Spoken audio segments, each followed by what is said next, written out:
Saturday night in Miami. South Florida is the site. Ricardo Silva Stadium as the Miami FC plays host to Louisville City. Tonight's match is presented by Helbiz. With Devin Kerr, I'm Josh Eastern. Thanks so much for being with us. For Lou City, 1 point will secure an 8th straight playoff berth, while Miami FC, they're towards the bottom of that playoff picture. This is the only game in the Eastern Conference this weekend where ranked teams, meaning playoff teams, are playing against each other. Everybody else has sort of a layup in theory. You've got Pittsburgh, who's at Atlanta. The Rowdies are hosting Orange County. Detroit City at the Charleston Battery. This is one of those 6-point games that you look back upon at the end of the season. Miami's going, okay, this game gave us our playoff berth.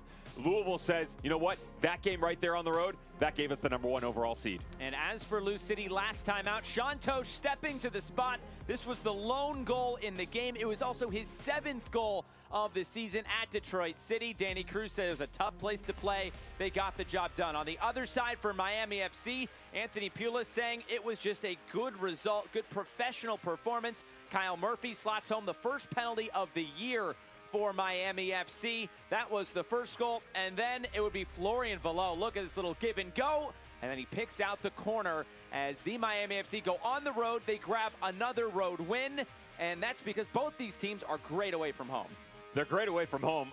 The difference here that I want to show you on the graphic, Louisville, magnificent at home. They're actually #1 in the Eastern Conference. Miami, you would feel like with the defensive shape that they have, and as good as a coach of Anthony Pulis has been at any stop that he's been at, that they would be great at home.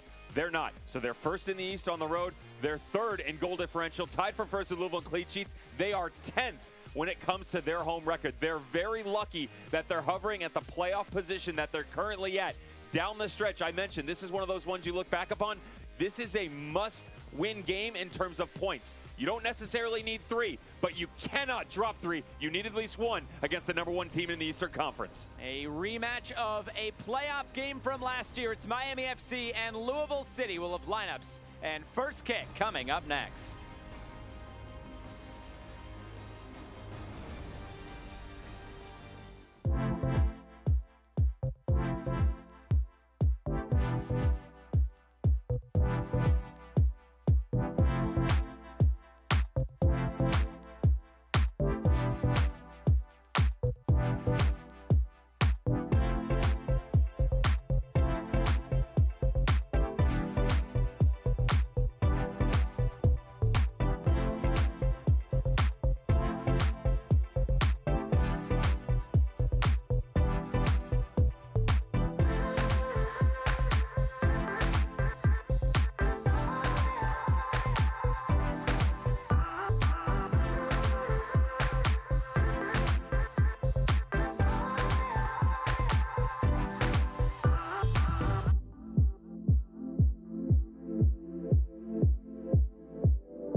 Some people think Miami is just flamingos and palm trees. And hell yes, we have badass sunsets. But Miami's Little Havana, Doral, Little Haiti, Hialeah, Wynwood, Coconut Grove, Kendall, Calle Ocho, Sweetwater, Homestead, cortaditos y coladas empanadas y croquetas. is so much more. This is the 305. This is who we really are. This is what we are all about. I am Latino. I'm a disruptor. I am LGBTQ. I am a villain. I am a mother. I am Haitian. I am an athlete. I am an activist. I am a king. I am American Dream. I am the future. I am Miami FC. Tonight's match is brought to you by Helbiz, Miami Orthopedic Care, Macron, and Broadmax Networks.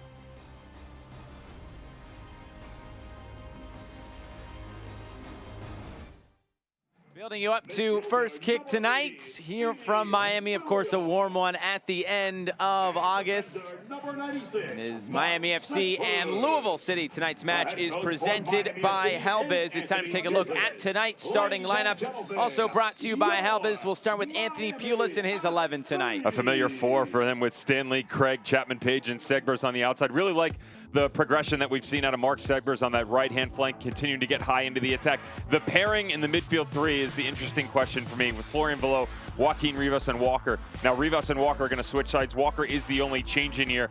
The Steady Eddies and Speedy Williams and Akinir are going to be fine, but can they continue to find production out of the nine? The past couple of weeks, we've seen more.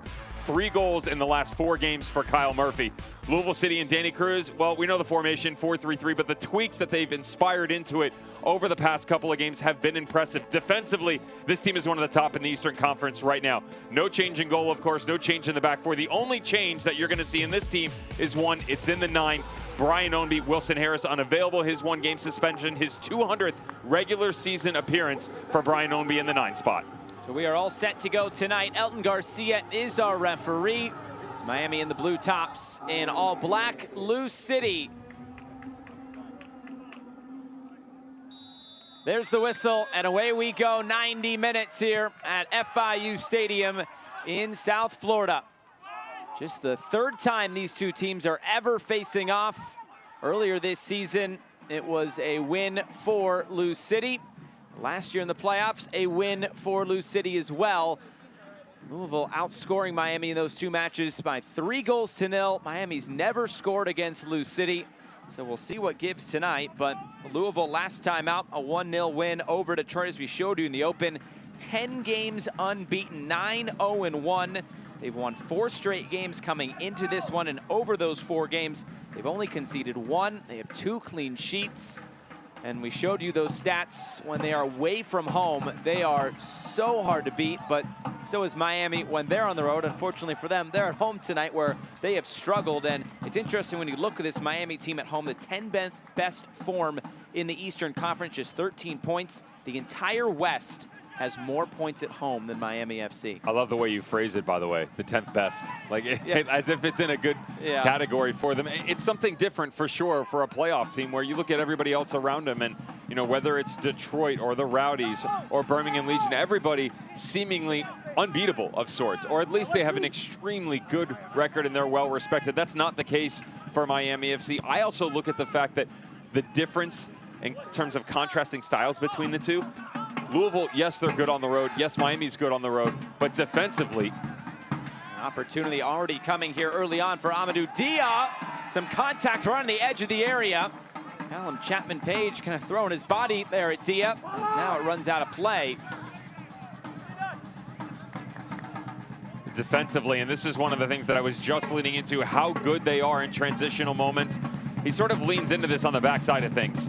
The problem is as he's starting to lean, he does get tripped up. I actually think that the movements gets insinuated by Amadou Dia, but he does get knocked on the backside of it. If the referee points to the spot there, I don't necessarily have a problem, but it's no pen for me. Does it matter that it's in the 2nd minute? We have this discussion all the time, right? That it shouldn't matter. It matters. People care. It's subjective in nature, but it does have an influence on the game. And now an early corner kick coming for Louisville City. This one put right at Connor Sparrow, who had another clean sheet last week. And he made some big saves in that game against Hartford Athletic. Kyle Murphy, a penalty, and he scored just before halftime. Then Florian Velo comes up with his 4th goal of the season. Now 11 goal contributions for Velo. There's Rivas slipping this in behind. It's too close there to Kyle Morton, who scoops it up for Lou City.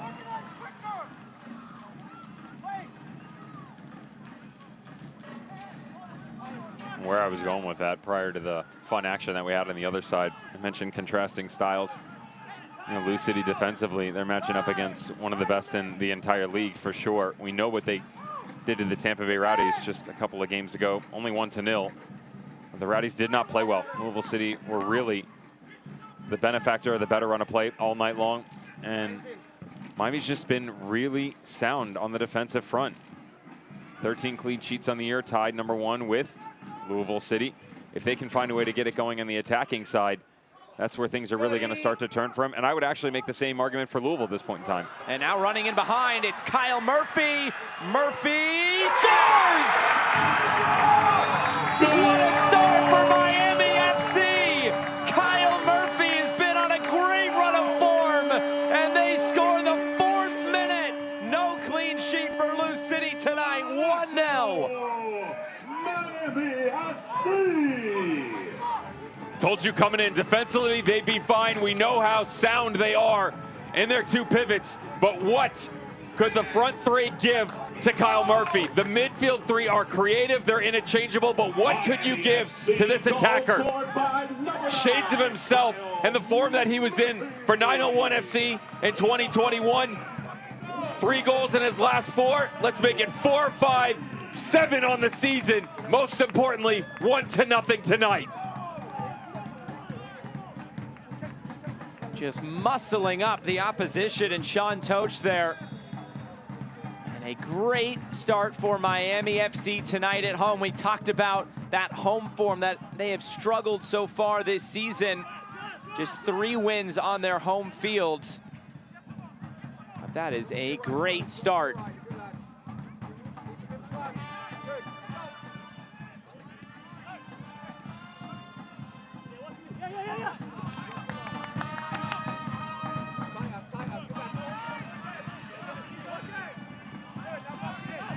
And now what's the response going to be from Louisville City? We know how good they are away from home. Serrano cuts in field, this flick through. Remember tonight, no Wilson Harris. He is out due to the red card suspension after the double yellow last week. So they're missing his 10 goals and 3 assists. And of course, Cam Lancaster still out injured for this Lou City side. It's turned over again. This time Louisville able to win it back, but then they can't keep it either, and the referee will pull this back and stop play. Murphy down inside the center circle. I think he just took one back across the face, but how good was he in the one-on-one matchup coming against Sean Toach on the goal just moments ago? What's going on in transition here? The amount of space, this is just a massive mistake by the center back. How do you not get to the inside of him and then coming back across here? Put a body on him. And you know, you see the arm, it's almost like he's fearful right at the top of the 6 that he's worried that Kyle Murphy is going to get something off or that Toach is going to commit a penalty, but the spacing between himself and Wes Sharpie, that's off. The angle is off, the challenge is off. It's a slow start for the center back pairing between Sharpie and Toach this evening. Certainly Danny Cruz won't be happy with that about video review on Monday. And this is turned over. Now Ownby can look upfield. Brian Ownby trying to find that equalizer. Second chance. This time it's Connor Sparrow forced into a save.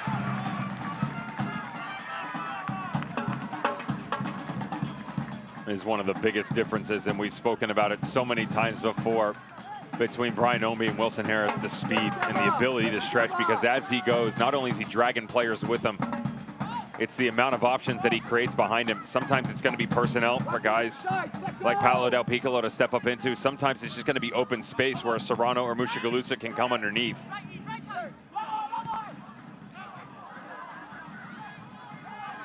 Below trying to slip that in behind. For Miami FC, it's their 8th goal this year, scored in the opening 15 minutes. Only Los Dos and Pittsburgh have scored more, and that's just at 9. This Miami side has gotten off to good starts, and with their clean sheet record, they are very good when playing with the lead. 10 wins, 2 losses, 2 draws. And they scored that opener.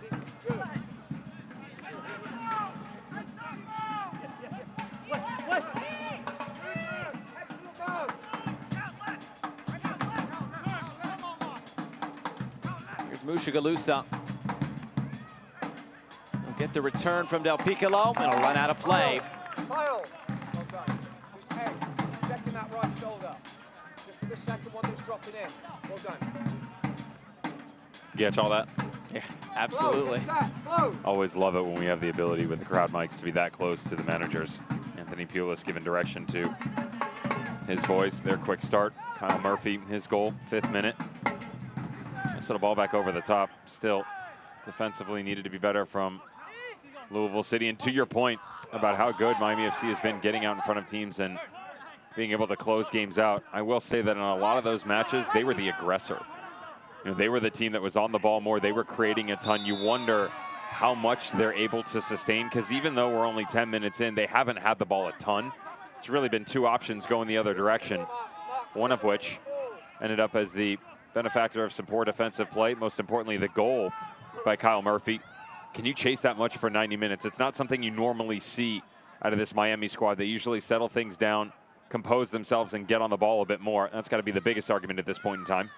It's interesting you say that about having less of the ball, because that's what Anthony Pulis was talking about when I asked him about their road form this year. He said, naturally, when you go on the road, the home team will probably have more of the ball. They are the team that usually pushes the game. And he said, maybe that suits us well. He went on to say that we have good experience, a lot of know-how in this group, but there might be something to be said about not having a lot of the ball and maybe being able to sit back in that shape. For me, it's management, and that does come with possession for sure. Mushagalusa, soft Chapman Page, it's a corner. You would love them to be on the dominating side of possession for sure, because that's their bread and butter, right? Like, they love to change with their shape. Over Pitovet on one side, they can push high with Hayden Stanley on the other. The influx of players to the middle. But when they're on the road and they don't have the brunt of it, they don't chase as much. They just seem more composed. You know, they sit back, kind of let the game just sit in front of them. And then they develop it as the game goes on, where they start to pick and choose their moments. We've seen it so many times this season. Super effective. Can they now replicate it at home against the #1 team in the East? And it's another corner kick for Lou City, right on top of the 6-yard box. Velo will chase it down. Looking for options, Florian Velo. A goal and an assist a couple of weeks ago at Atlanta United 2 in the 2-0 win. And then, of course, another goal last week against Hartford Athletic. He is really starting to turn it on for this Miami FC side, and as they now try to climb those Eastern Conference standings. It looked like they were going to be that 7th team. Detroit has fallen off a little bit. Of course, Louisville beat them last week, and now it looks like those teams outside of the playoffs might be just trying to chase Detroit if Miami can keep up this good form. The problem for that equation, although I'm with you, is FC Tulsa is now must win every single game. Absolutely. And that was a big loss midweek against Hartford Athletic. And also, although the time of year is also very interesting, we always talk about games in hand, because in that argument, Detroit City, they've got 1 on FC Tulsa. They have 2 virtually against Miami FC. Of course, the virtual part of it is the one that we're currently composed of, sitting on 3 points. But usually at this time of year, though it's great to have the games in hand, you still got to chase those points down. And historically, when we look back, that hasn't benefited teams down the stretch. It's actually been the opposite side of things, where they've had problems recouping the points that they didn't gather at the beginning of the year because they had an influx of matches. The only team that we've seen in recent memory that has been able to complete that comeback, Oakland Roots last season. And that's also the biggest comeback in USL Championship history inside 15 games to go. Yeah, it doesn't come around often. But even with this, if Miami's able to close this out, obviously a long way to go, but 3 points tonight for Miami put them 1 point behind Pittsburgh. And of course, Pittsburgh's on the road tonight at Atlanta United 2, but you've seen Pittsburgh struggle with teams towards the bottom part of the table. But and on the road. And on the road, correct. So if Miami can grab these 3 tonight, they might be able to start to push up those standings and maybe even get a first-round home playoff game.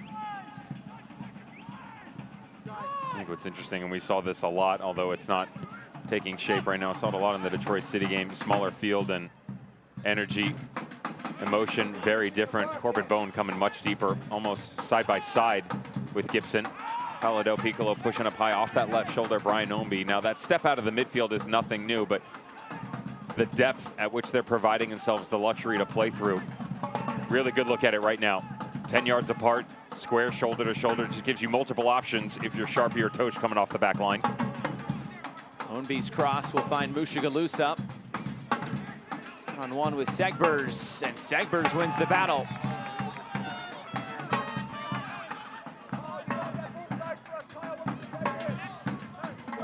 You've got to give credit on that move. It's all because of Kyle Murphy dropping down in defensively. He's doing a good job, or has been at least, at removing that initial pass. But as he comes, it's got to be better recognition by Velo, Akinyoti, and Williams. Which one of them is going to follow the second run in the midfield coming back through? Perez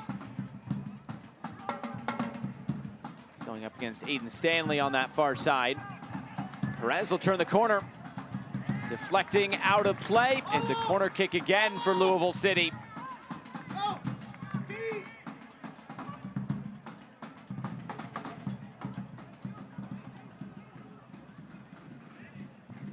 Paulo! Matiti! Matiti!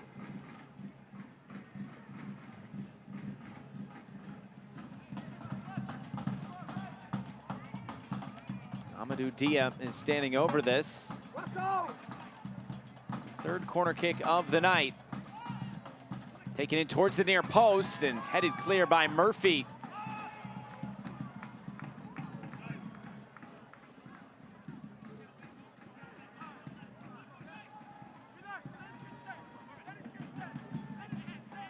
Well, this Lou City side, 10 games unbeaten, 9-0-1 as we mentioned, and usually they come around one double-digit unbeaten run in a season, but this is already the second 10-game unbeaten streak that Louisville City's been on, and their record was all the way back in 2016 when they were at 17 games unbeaten. And this Louisville City side has been on a great run. Their only draw during this unbeaten run was against Phoenix Rising, that 0-0 draw, the summer showcase back in mid-July.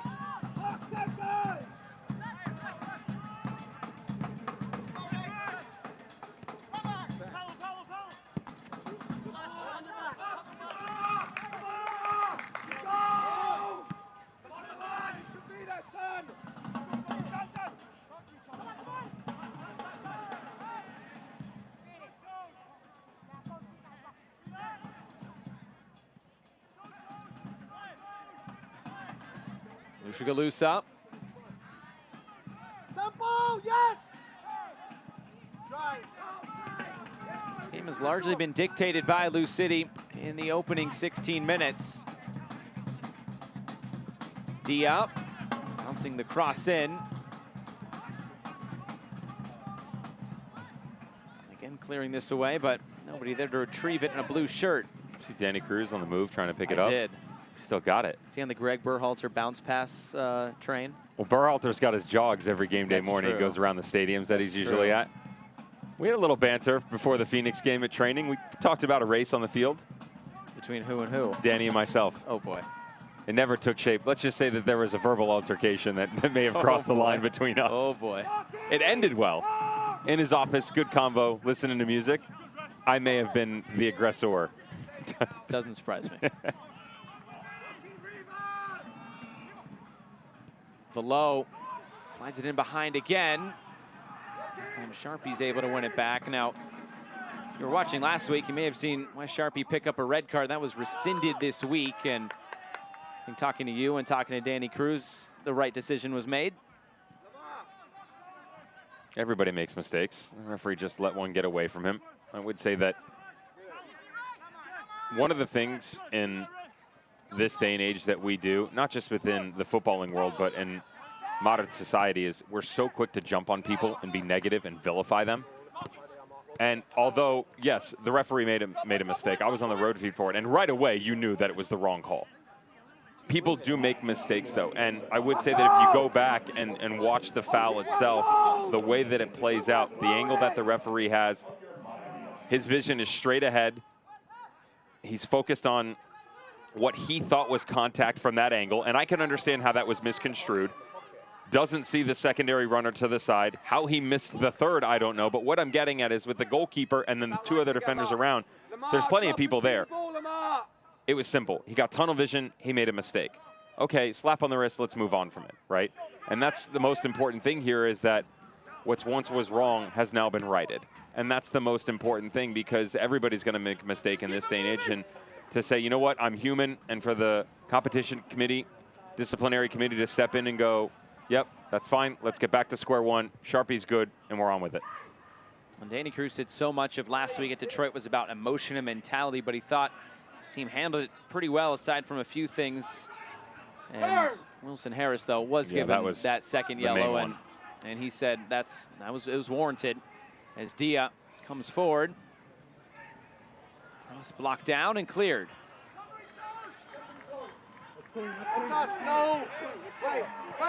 Murphy thought he was fouled. As Lou City continue on. Had a lot of the ball here in the early going. Still looking for that equalizer. Miami's been playing more in transition. Space to run into for Segbers, and closed down by Sharpie again.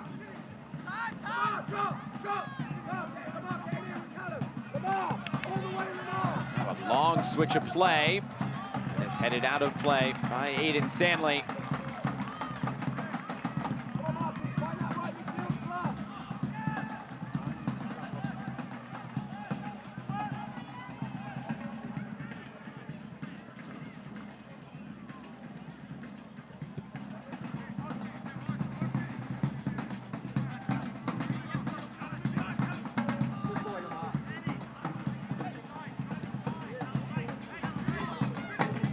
Serrano.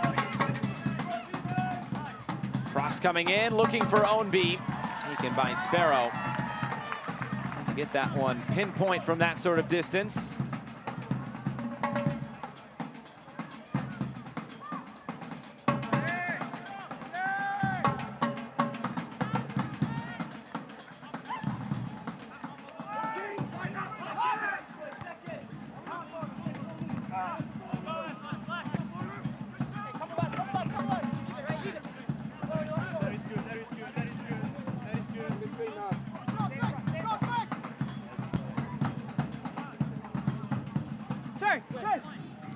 Oh, and another slip there at the back, and Murphy is running in. Kyle Murphy, this one fires in about the 10th row.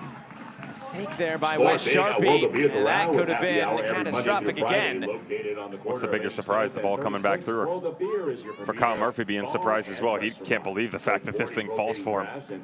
Catches a little bit of the turf monster, and he loses part of his stride. Because the gate's off, he doesn't have the ability to get the touch where he wants to and cut it back to the inside. These are one of those ones that even in training, Josh, you're just it's so unexpected that it falls to you. You almost get giddy about it. You forget about what your form's supposed to look like, and Mushikalusa rolls this in. Just step right through it, you know? Head down, repetition, let it follow suit, and you'll be just fine. Instead, it's a surprise, energy, emotion, it gets the best of you. It's no different than the Wilson Harris situation. Just one's mental, one's physical. It's not like the goal that he scored was from a great angle either, though. No. It was a tough finish. Absolutely. Ray Serrano will send in the 4th Lou City corner kick of this first half. Right to the top of the 6. And headed out of play. Paulo Del Piccolo there waiting for it.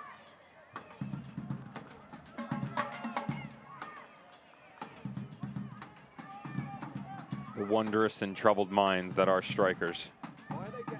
Only to be undone by that position right there, the goalkeepers. I mean, everything else in between on the field, pretty easy going. Yeah. I mean, there's personalities for sure, but to get inside the psyche of those two.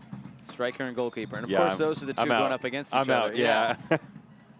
It's just so finicky. You know, you and I have had this discussion before. Any coach will tell you as well, it's the only two positions on the field that really are about confidence, because you can be a defender, a midfielder, you know, whether it's a 10 or a 6, you know, if you're playing as a center back or outside, you can have one bad game and you'll be fine. You can have a couple of bad games and you'll snap out of it. If you're a goalkeeper or striker, that can affect the entire rest of your season.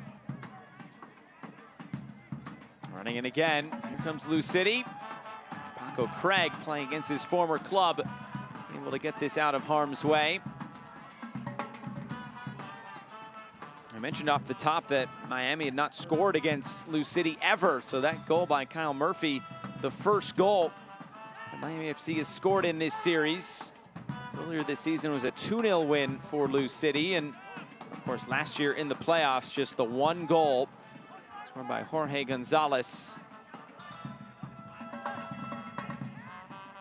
Piccolo and Ownby scoring the 2 goals all the way back in March.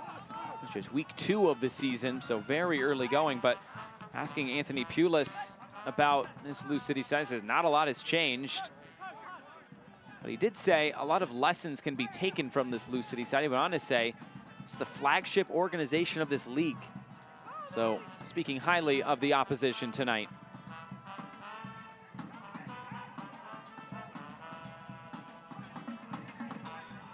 Bone. Ownby got a touch. Serrano moves it out wide again. Perez coming in. Cut off by Rivas. Now the cross in, too tall for Ownby. We're shoved aside.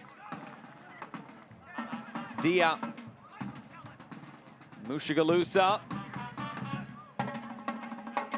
Gets end line. Mushagalusa out of play. The referee point here. It's for another Lou City corner.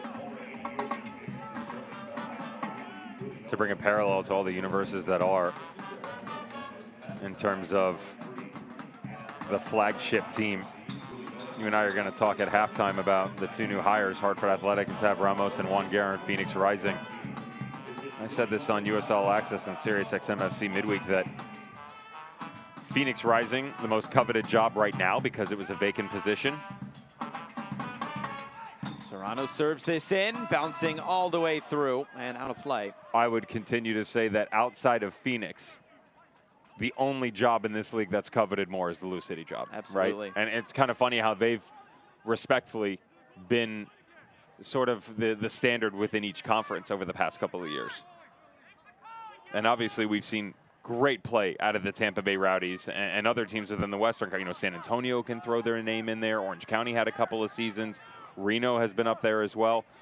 But really, since, if you go back to 2017, even 18, but really the 17 season, you know, past 5 years, those teams in the East and the West have kind of been the one that everybody looks at and goes, okay, we got to chase them down this year.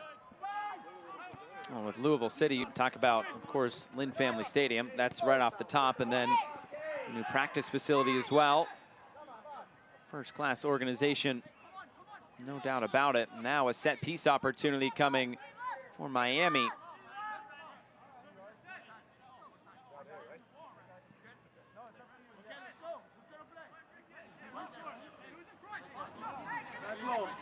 Celebrating its 75th anniversary, Select is proud to be the official match ball supplier of the USL Championship. Choose what you play with at selectsportamerica.com. Select, League's Choice, Player's Choice. For a bit of hesitation there, Florian Villa will come over to take the set piece. Maybe a chance to put one into the area here. Below, flips this one up. Heads go up, it's headed down and taken by Kyle Morton. Point that down there.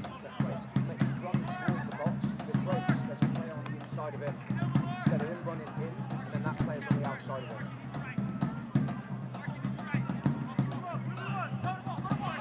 Here's Mushagalusa.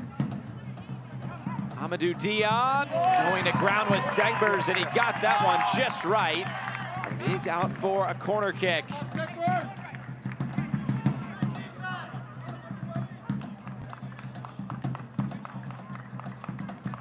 Really good tackle on the backside. Watch the timing. I mean, you're playing catch up here. You're behind the player from an angle. You got to come back across, leave your feet. All of that spells disaster. But I told you coming in, Mark Segbers has been playing at another level the past couple of games. Serrano, the 6th corner for Lou City, punched away by Sparrow.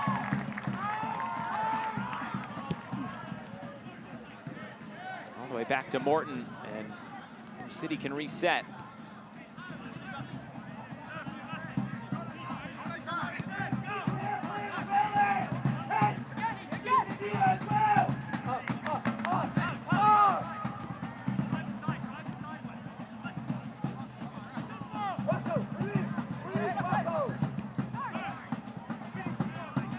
Corbin Bone. All the way out wide for Mushagalusa, who will serve it in. Ownby saved! Sparrow there again.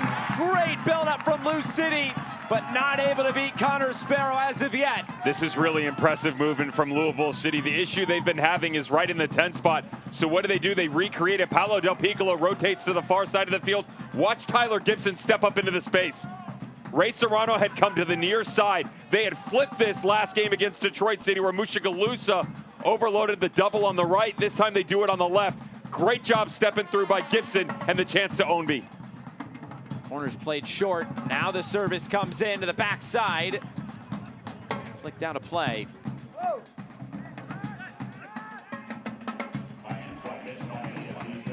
Those are the little things every single year that great teams sort of add to their arsenal, right? You know, you start with James O'Connor and his ability to operate in the 3-back, and you know, they were very linear at times, but still very good and efficient on the ball. When John Hackworth comes in, there was a big what to do about him going into a 4-back system, right?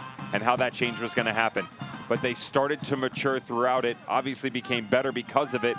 Back-to-back USL Eastern Conference champs. They won a title, went to another final, fell just short against the Monarchs. And then as Danny Cruz has come in, he starts to add layers to it. And within those dimensions, it just makes the players think that much more.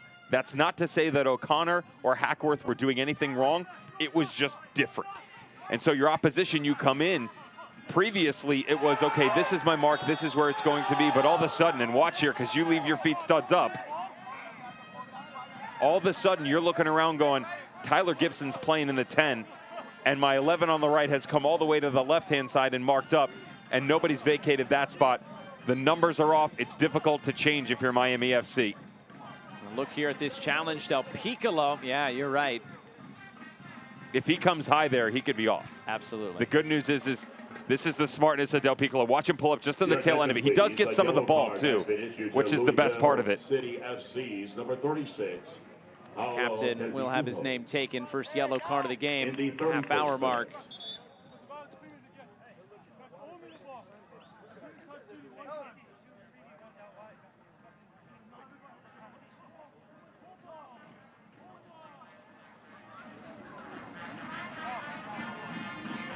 Another set-piece opportunity for Miami FC from a similar distance as to what they had a few moments ago.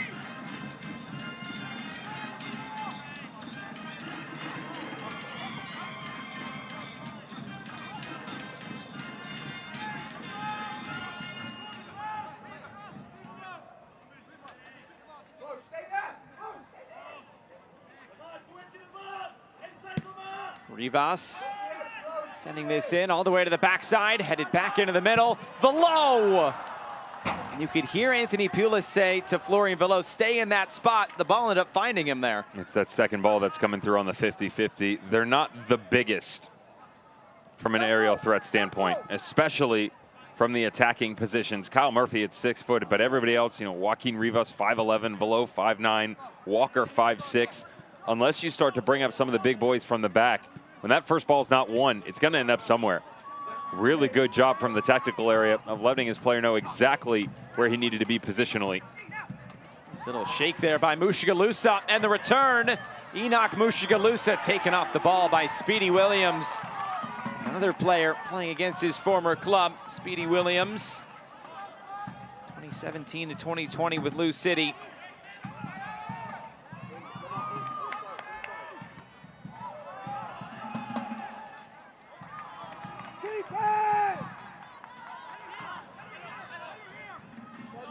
Dia calmly plays this back to Morton, who quickly will distribute.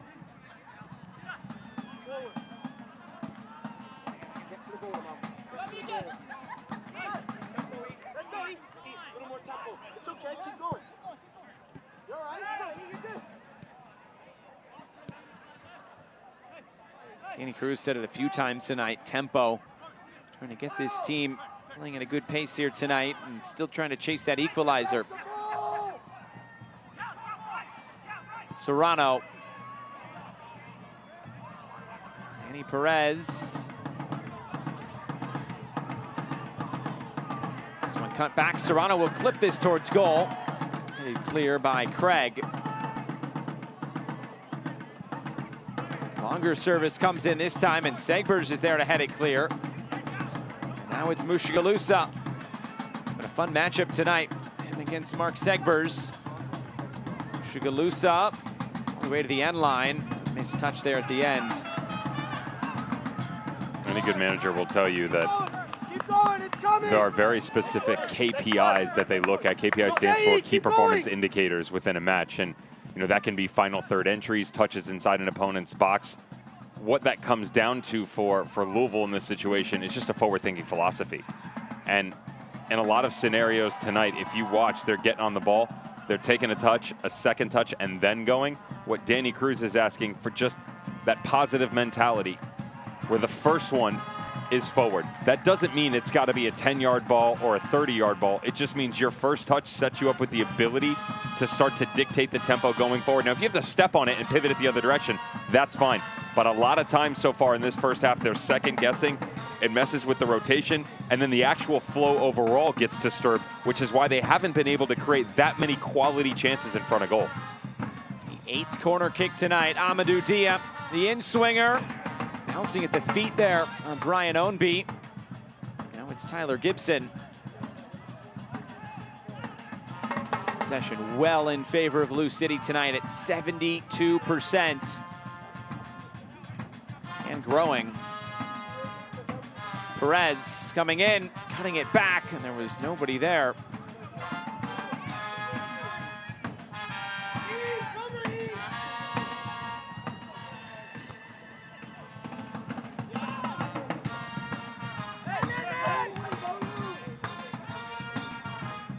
Ownby is taken off the ball. Lamar Walker long over the top. Murphy is there. Good recovery run by Manny Perez, and he'll keep it for Lou City.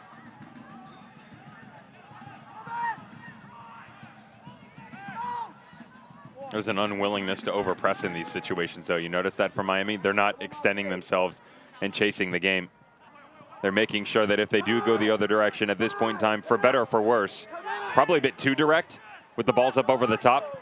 Anthony Pulis would like them to keep it more, and I agree with that. But as it goes, if it's not on and they can't win it, they're not all stepping at the same point in time. Usually, Josh, I'll call that out. But in this scenario, if you push too much and open yourselves up, you feed right into the play of Louisville City. That enables them to start to pick out some of those spots within the pockets around the field. But because they stay really 6 guys behind the ball at any point in time, the back 4, and then Speedy Williams and Bolu Akinyoti, that enables them to be set up defensively as Lou City start to come back the other direction. Well, that's what's made it difficult tonight for Lou City. 5 shots, just 2 of them on target. Danny Cruz talks so much about kind of the things they need to tweak in the run-in of this season, and it's finishing those opportunities when they get them. Last week against Detroit, you have the lead, but you want to be able to grow upon that lead and not having to play those pressure moments all the way until the end. They do end up coming away with 3 points, though, but Danny Cruz says definitely want to tighten the screws on those, and also a few small details defensively, but has really liked where his team has been at defensively. As Serrano takes this on, taken in by Sparrow. A 6th shot and a 3rd on target. This is better, though, and this is what I was just alluding to about 3 minutes prior. Watch the touch from Serrano as they work around here. Good little inversion. Perez comes high, and the ball cut back across right here. First touch right in front of him. Now, he doesn't have to take a second to hit it, but most importantly, he squares himself up to allow himself to have a strike from distance. He could have easily put this down into the corner or continued across his left shoulder, sliding it to Mushagalusa. Instead, he goes direct. That's what Danny Cruz is looking for. Forward thinking and positive mentality within the group.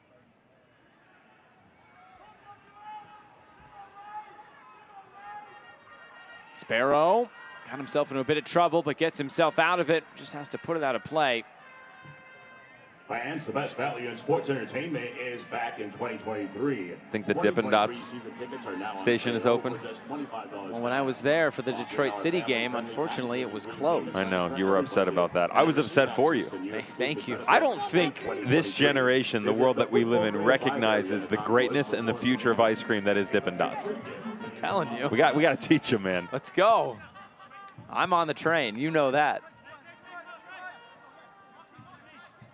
Are you? Absolutely. It was just sort of, people at home are probably going, what are they talking about? It's obviously, it's a personal affection that you and I have for Dippin' Dots. Sure. But it was a series of events over the course of a month where a conversation arose, people doubted it. You and Ricky, right? Ricky Lopez Espen, another commentator, were at a game. Then from there, I was in Seattle for a game. And I was at their venue.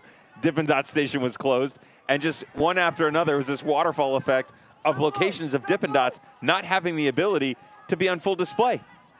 It's hard to find Dippin' Dots aside from at a sporting event or a concert or something like that. I was going to say, the go-to every single time, Highway Stop. Yeah, that's also true. It's a go-to. You know, true. 95 Turnpike in Florida, I'll take it any day. Here's Mushagalusa.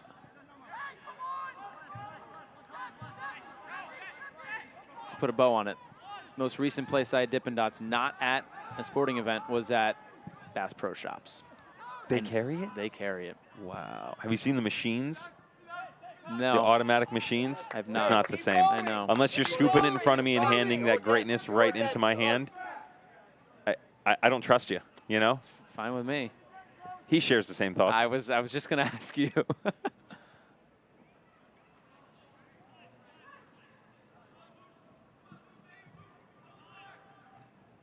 Switch of play for Amadou Dia. Dia curls it in. Paco Craig up to head it clear. 5 minutes to go in this first half. Kyle Murphy's goal still the only tally. That ball just played behind Murphy.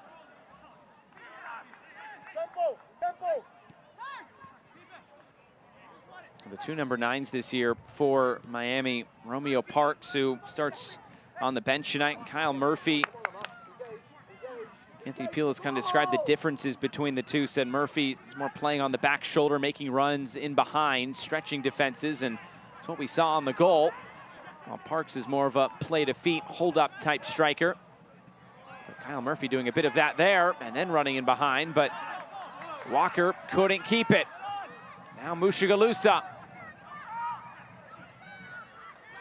Playing it infield for Ownby. His shot blocked down. Del Piccola was bobbling, but got it clear.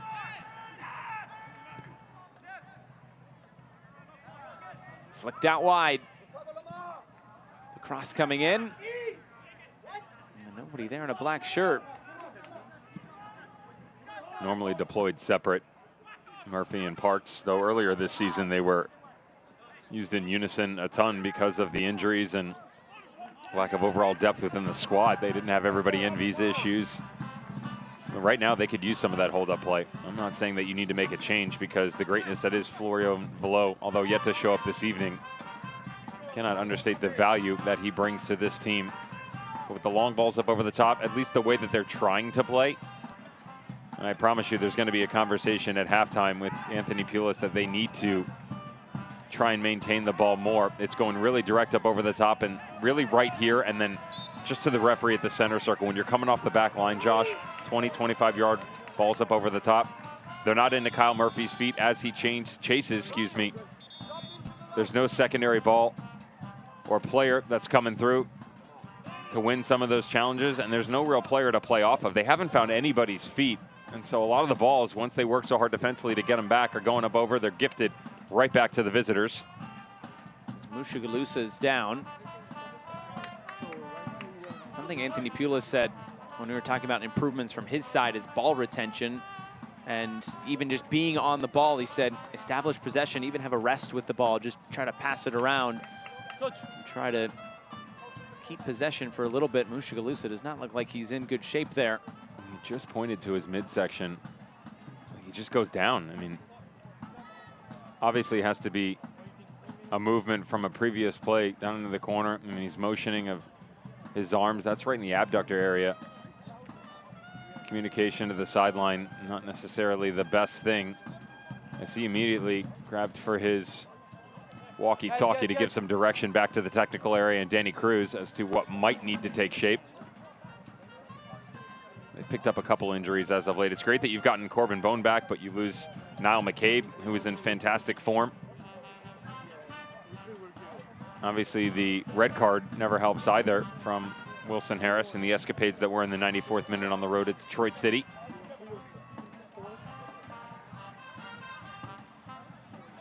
I'm curious to see what they're going to do here. 90 seconds to go plus stoppage time until halftime.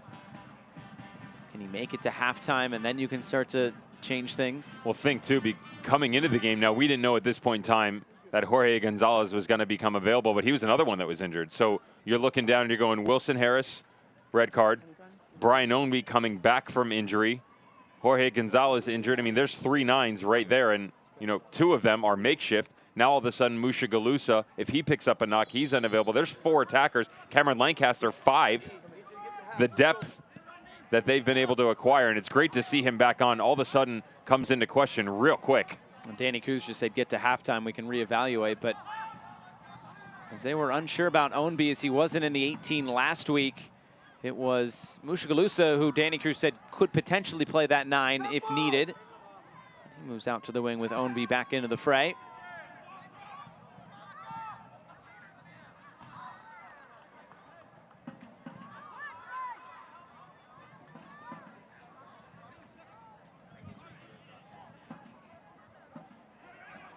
The reigning title holders visit in-state rivals as the USL on ESPN2 continues. Orange County looks for a late season surge against Sacramento Republic. Sunday, September 18th, 5 p.m. Eastern on ESPN2. Your attention, please. The 4th official has indicated there will be 4 minutes. 4 minutes, big number here added on at the end of the first half. I could have told you that. 4 minutes? Yeah. It's amazing. Technology these days. In the director's chair. Someone's got to lead the line.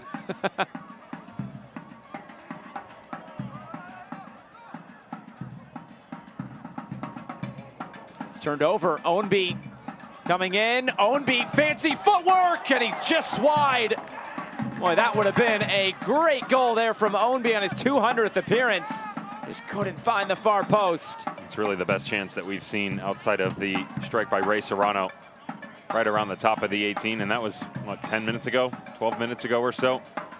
When you get into these ruts where you just aren't having a ton of creativity, sometimes you just need one of those players, special or not, to step up and take the game over.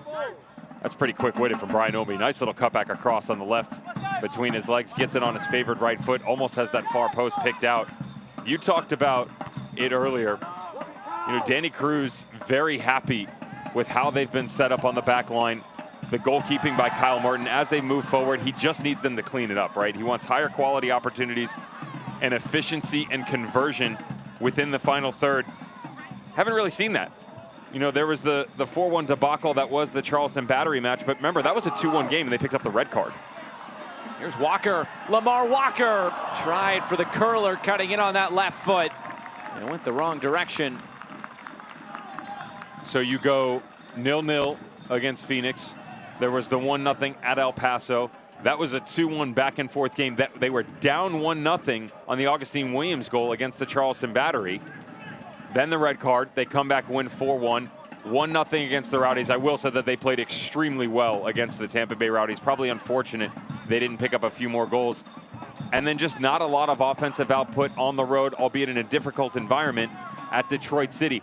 This is a couple of games running now where that attacking unit hasn't been in its best. Now, we talked about the injuries and the lack of depth, but at some point in time, there's got to be a belief up there that regardless of who's wearing the shirt, you can find a way to still get results. And I'm not talking about 3 points. I'm talking about actual quality chances in front of the goal to challenge good goalkeepers like Connor Sparrow.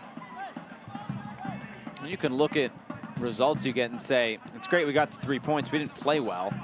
A team like Louisville that has aspirations to lift a trophy, they want to get some style points along the way, feel good about themselves, but you'll always take the 3 points, of course. I'll give you the best example of that scenario that you're ever going to hear. Phoenix Rising 2019. Yeah, it's true. Anybody within that organization will tell you that 20-game win streak was beautiful. That man playing left back was part of it, Amadou Dia. Remember, that became more about the result than the actual product on the field. Another shot, this one blocked down by Paco Craig. Moved out wide. Serrano, his cross. Find Amadou Dia after deflection. Dia Closed down. Corner kick to Lou City.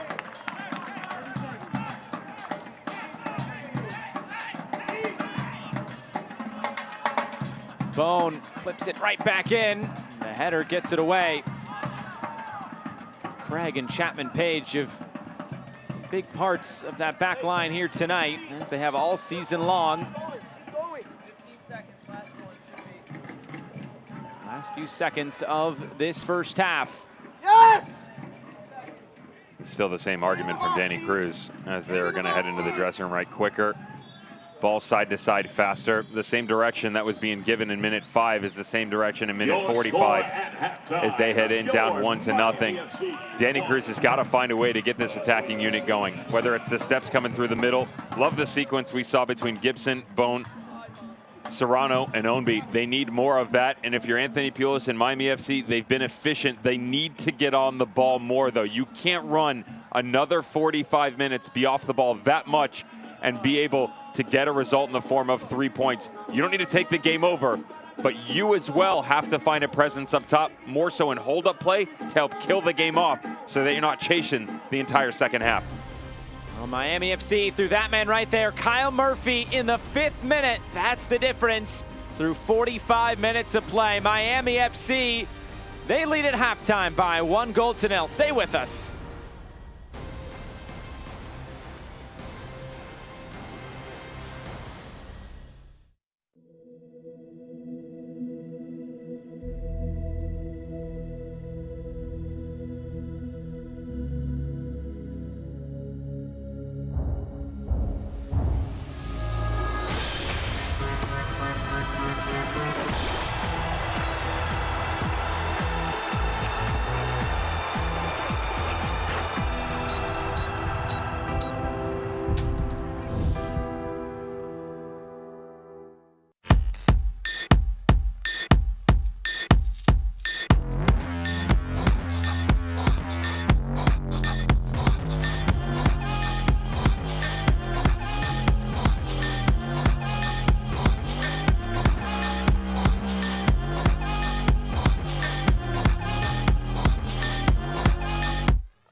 I am determined.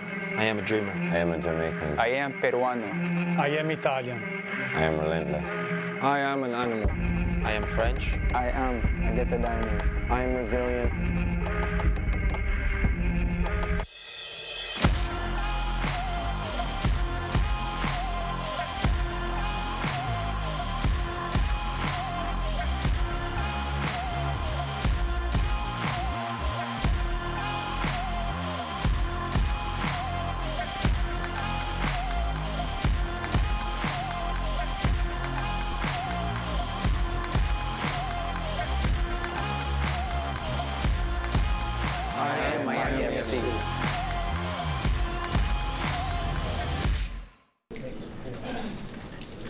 All right, so first of all, thank you so much for the reception. This is amazing, really. I'm extremely happy to be here. There's nothing like going somewhere where you're really wanted. And I think the relationship we've built with Mr. Mandel and with Ray Reid over the last couple of months has really been a great thing for me. It's been a learning experience for me, and I've had a chance to learn about you, about the club, about who we are as a club and where we want to go as a club. So big news as announced this week by Hartford Athletic. Tab Ramos stepping in as the new head coach up in Connecticut, and this is a big deal. He's done so much in this game in this country. What he's been able to do as a player, as an assistant coach, and as a head coach. The players that he's impacted at the senior level for the men's national team in the United States, you really have to step back and go, wow, because it's Christian Pulisic, it's Weston McKennie, it's Tyler Adams. The list continues to go on and on and on, and it's decades of experience from the 80s to the 90s into the current world that we live in now. For me, it's the budget, though. The comments that Bruce Mandela has made about the investment within the club. Tab Ramos said it best, though. He says, if you invest a little now, all that does is keep you right where you're at. So you have to expand upon that to continue to take growth every single season. They've pledged that to Tab, and Tab's pledged it to Hartford Athletic. It's going to be fascinating to see what he can do with Hartford Athletic. But then you go to the Western Conference, and there was Juan Guerra coming back to Phoenix Rising, of course, spending the first part of this season, his first head coaching job at Oakland, and now he's in Phoenix. And when we take a look at his resume, this is where it gets interesting because he's directly competing with his former employer for a playoff spot this year. 6-7-12, 30 points, was 3 points off the gap when he left. He was right there with Phoenix Rising. What you have to look at this is two things. One, yes, it is unfortunate for Oakland in the sense that they're losing their main manager. I would say that the other side of it is Juan Guerra did such a good job of continuing the organization within that program that they're going to be just fine.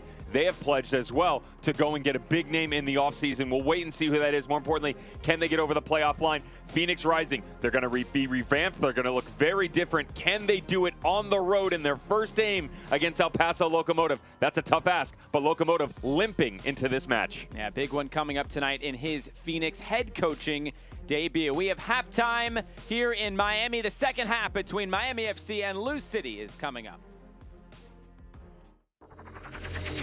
I'm on that real team.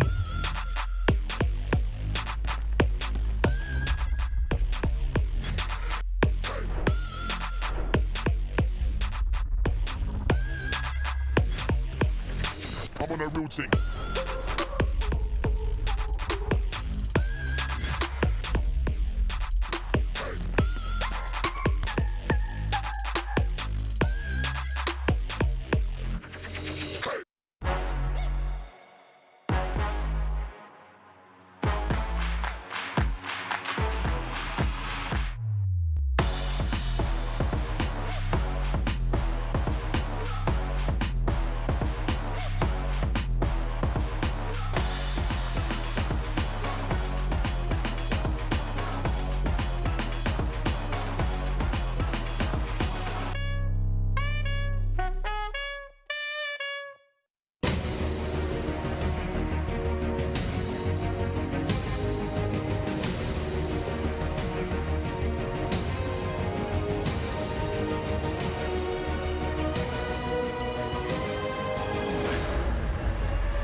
Is brought to you by Macron. Shop the 305 and La Ciudad Macron kits at MiamiFC.com. News and notes from around the USL Championship. Of course, we just talked about the coaching carousel with Tab Ramos and Juan Guerra.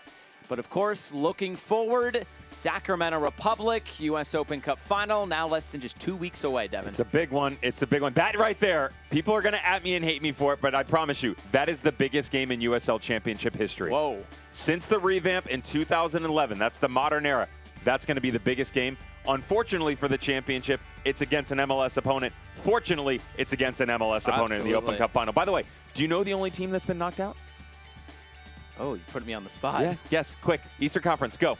New York. ATL UTD2. And we're moving on. And we're moving on. We'll get there next time. Yeah. They're probably coming up next, unfortunately. USL on ESPN. What is to come here tonight and going into the midweek as well. How about Sacramento Republic, Oakland Roots, late night USL Championship action? The Western Conference is a mess. We can both agree upon that. I'm trying to figure out on the bottom 3 games, Vegas RGV, Monterey Bay Lostos, SAC Oakland, specifically Oakland. Out of those 5 teams, I'm removing SAC obviously because they're above the playoff line. Who actually wants to go and be in the playoffs? It's a great We question. haven't figured out. Nobody's been able to win a game. Oakland won last time out. That's great, but they're splitting games left and right. Everybody's just knocking each other off. Nobody's been able to go on a run. We're sitting in the same exact spot we were 10 games ago. So we will see a lot of moving and shaking still to come tonight and the rest of this season. It's halftime here in Miami. The second half is coming up.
I am determined.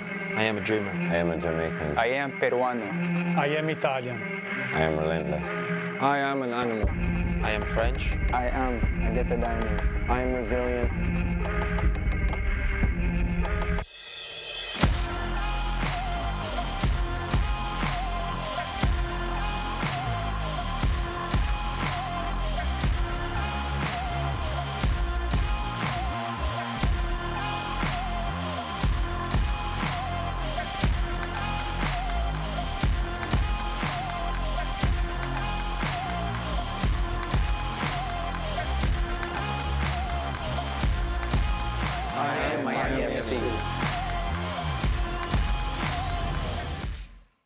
Tonight's match is brought to you by Helbiz, Miami Orthopedic Care, Macron, and Broadmax Networks.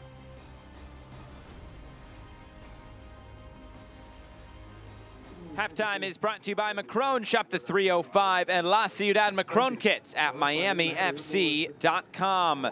Time to take a look at our halftime highlights. They are brought to you by Helbiz Live. And it was early action for Miami FC in this first 45 minutes. 4th minute. And look at this ball.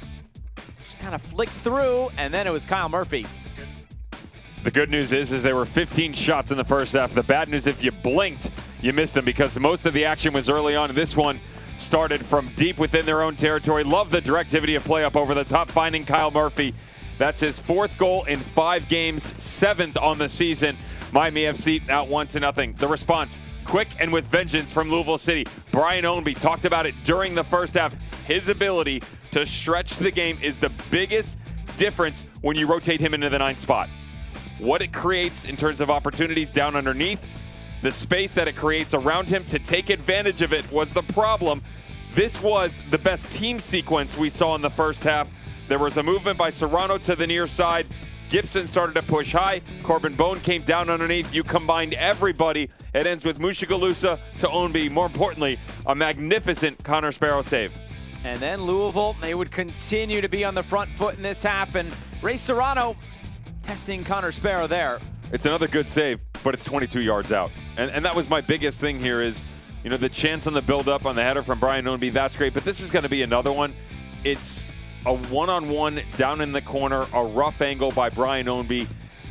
It's just not high efficiency, right? It's one of those chances that, okay, if this goes in, it's brilliant, and it's a great goal by Brian Ownby, but it's not a high percentage play, and that's exactly what went on for Lou City in the first half. They had a ton of possession, but look at the shots on target, right? Miami FC had 2, Louisville City had 3. I said you blinked if you missed them because you tell me there's 5 strikes that hit the target, the 8x8 in the first half, I'd call you a liar. And then I'd say, look at the numbers, and then I'd Yeah, say, then I'm we'd not be a having the liar. same conversation, wouldn't we? So that is where we stand after 45 minutes of action and getting set now for the second half with Devin Kerr. I'm Josh Eastern. Thanks so much for being with us. Start of a busy night across the USL Championship. As Nicholas Murray pointed out, staggered starts from 7:30 all the way until 11 o'clock Eastern time. One game kicking off every half hour in the USL Championship. Get those screens going, get the quad boxes going, whatever you need to do. Plenty of good action going on, and we still got 45 minutes here in Miami. Remember, it's that 10-game unbeaten run that is on the line for this Lou City side tonight. Miami FC, they're on a nice little run of form, just 1 loss in their last 7, 5 wins, a loss and a draw in that span. And they'll start off on the attack here. Rivas for Stanley. His cross blocked down. Well, if you're Miami FC, how do you get on the ball a bit more in this second half? It's not like they were lacking opportunities. A lot of it just came down to decision making, to be fair. They would put in a tremendous chase on the negative side, tracking Lou City left and right, and then, you know, whoever stepped in, if it was Paco Craig, Segbers, Aiden Stanley, Callan Chapman-Page, I'm just using the back forward as an example. Immediately, and this is a good thought, their heads are up and they're looking to try and find someone. The bad news is they were releasing too quickly, or if they did release it and it was the right moment, they were hitting in the wrong spots. So they were overhitting it, they were underhitting it, and a lot of those times just came up in Lou City possession. That's where you need to be better here. Situations like this, when you start to play out of the back, take the easy route sometimes. And if you do have to go up over the top, try and play into someone. Not necessarily into space like this. This is what we saw the entire first half, because it's real simple. Tosh and Sharpie are going to step up and eat their lunch the entire night. Right up into it, regain possession, and eventually they will find a way to break you down. I said you cannot play the second half the way you played the first. Lou City's too good. They will find a way to push through this back line. Here's Rivas, now with the head of steam, playing it right through the middle and just too far out in front of Kyle Murphy. That's the kind of striker that Anthony Pila said he was. He loves to run in behind like that, play off the back shoulder. Just gotta connect one of those passes. Hasn't been a whole lot for Kyle Morton to do back there either.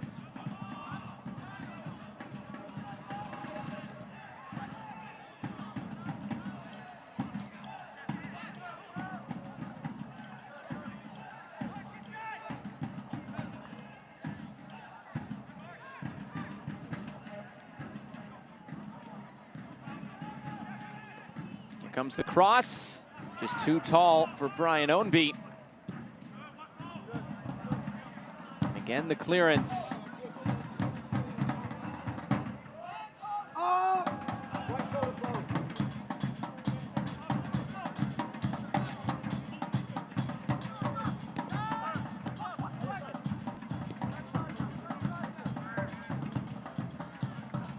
They have since changed the assist on the Kyle Murphy goal, now given to Florian Velo. That's Velo's 8th assist this season, and of course leads the team.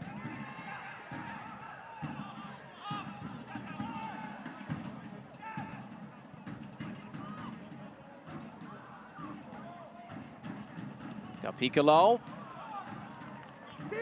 Locked out of play for a throw-in.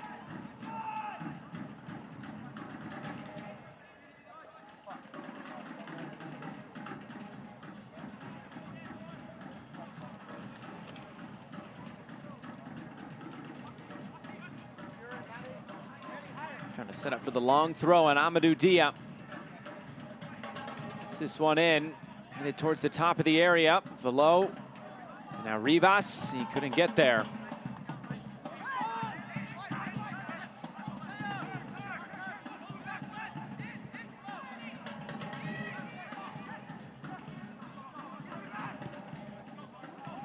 Bone moves it out wide to that left side. Dia, cross block down again.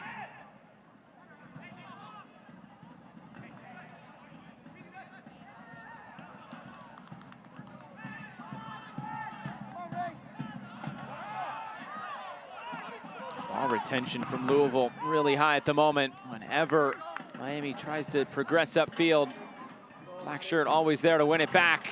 Played right through the middle and rolling out for another goal kick.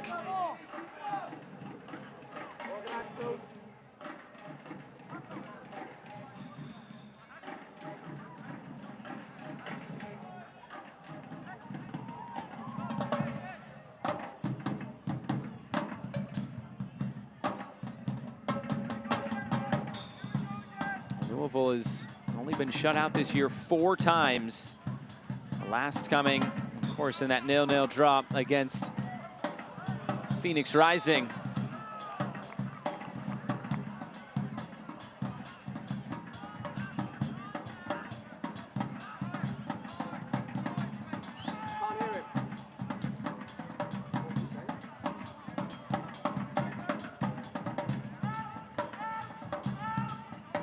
Stanley! Turn! Here's Stanley. Playing this forward, Stanley continues his run. Makes it on that left foot, trying to return it to Murphy. This time Rivas will keep it for Miami. A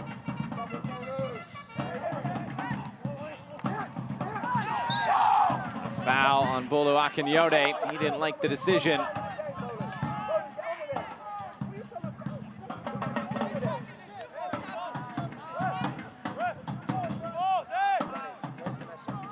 A little nudge. Let's step out. Even the intent is enough to get you into trouble. That's what players in the modern era tend to forget, the way that the rules have been restructured over the years. Just because you don't make contact doesn't necessarily mean that you weren't in the wrong. Taken on the volley. One bouncing into the arms of Connor Sparrow. Ray Serrano again trying his luck.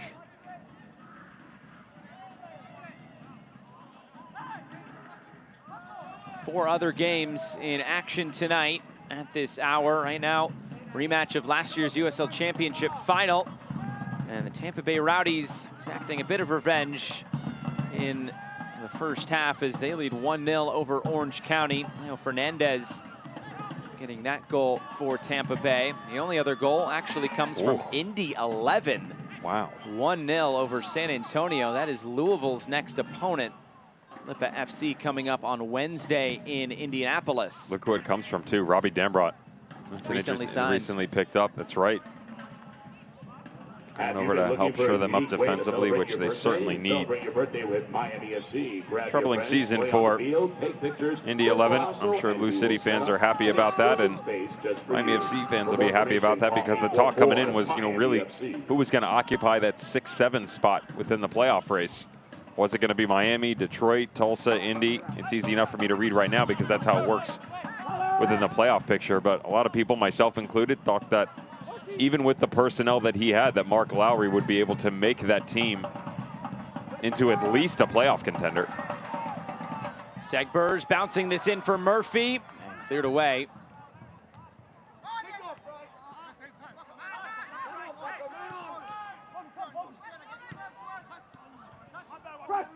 But yeah, that's going to be tough on Mark Lowry personally after all the success he had in building El Paso and what they've been able to do over the last 3 years, and even where they still are fighting for their playoff lives tonight against Phoenix.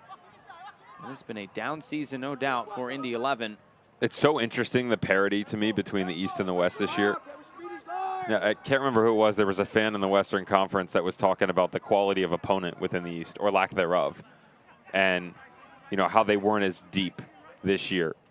And I said, yeah, well, The West has pretty much had that argument every other year, though, where the West has been top-heavy and then the bottom has sort of, you know, been difficult to come results by and what have you. As you and I are talking right now, the Eastern Conference is done, albeit really one argument, right? The 7th spot. And the only team, mathematically, there are multiple teams that can get in, but the only team that really has a say is FC Tulsa, and they're basically in a must-win unless Detroit continue to drop points left and right. And even then, there's still so many points behind, they've got to pick them up. That's a 9-point difference, virtually.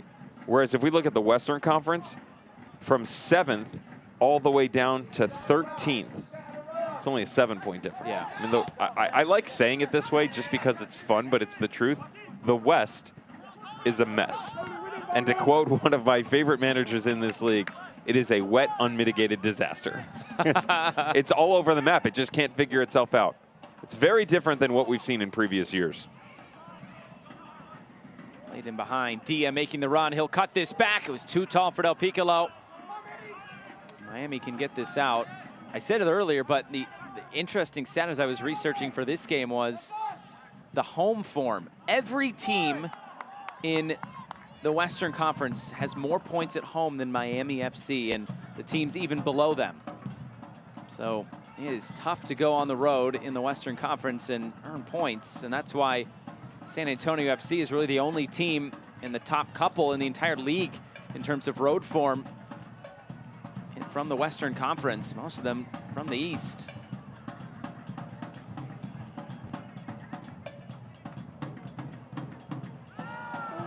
Right through the end boards. That was a heavy collision.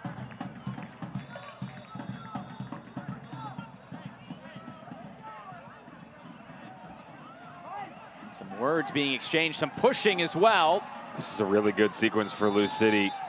Watch the backside of things. There's more so on the initial challenge, which is right at the byline. But everything that goes on the backside of it, Del Piccolo takes this hard. And it's the follow-through after the fact that he really doesn't like.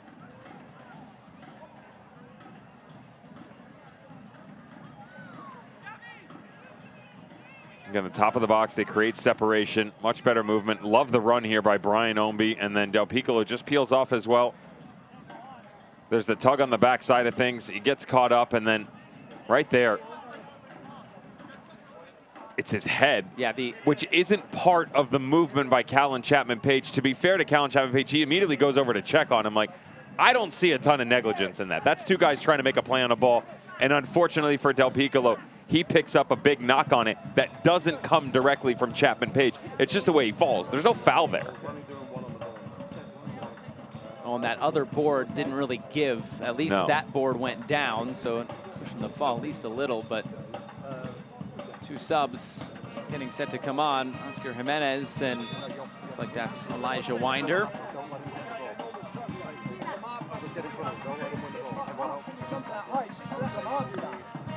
This will be the first subs of the night for Louisville City. Danny Cruz.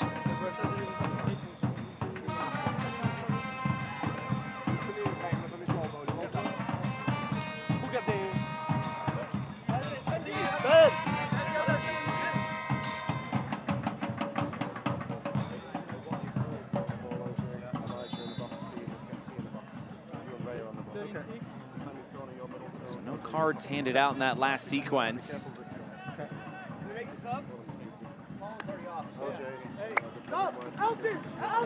Stay on.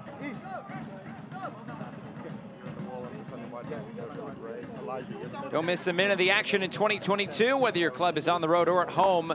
Catch nearly every second of USL Championship action on ESPN Plus, home to the USL, MLS, La Liga, the Bundesliga, UFC, and more. Sign up today at plus.espn.com.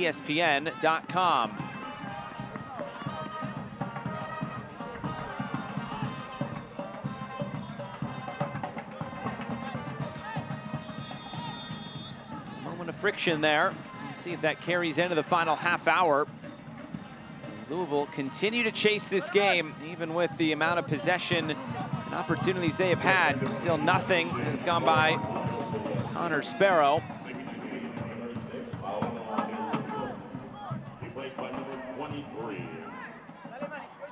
Now the two subs in that sequence, as we saw, were Jimenez and Winder coming on. Enoch Mushagalusa, along with Paulo Del Piccolo, coming off the field. And a note on Oscar Jimenez, his 150th regular season appearance in the USL Championship.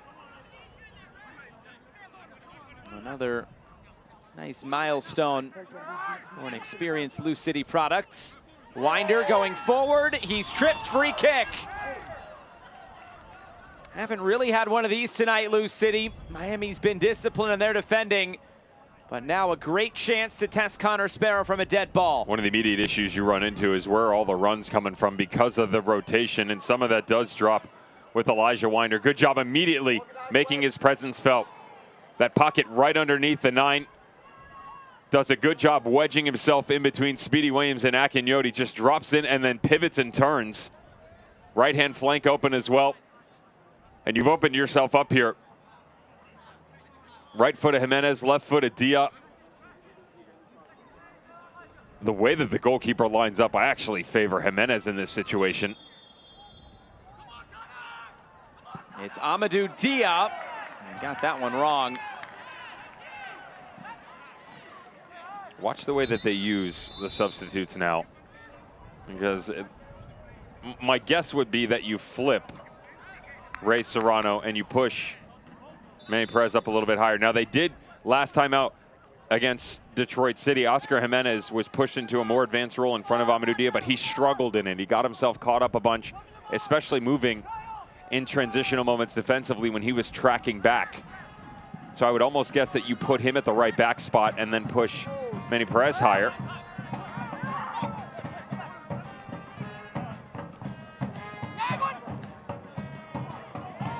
Quick passing here from Miami. Taking a deflection off of Florian below, it did. And out for a Lou City throw-in. Need to be taken farther into the corner.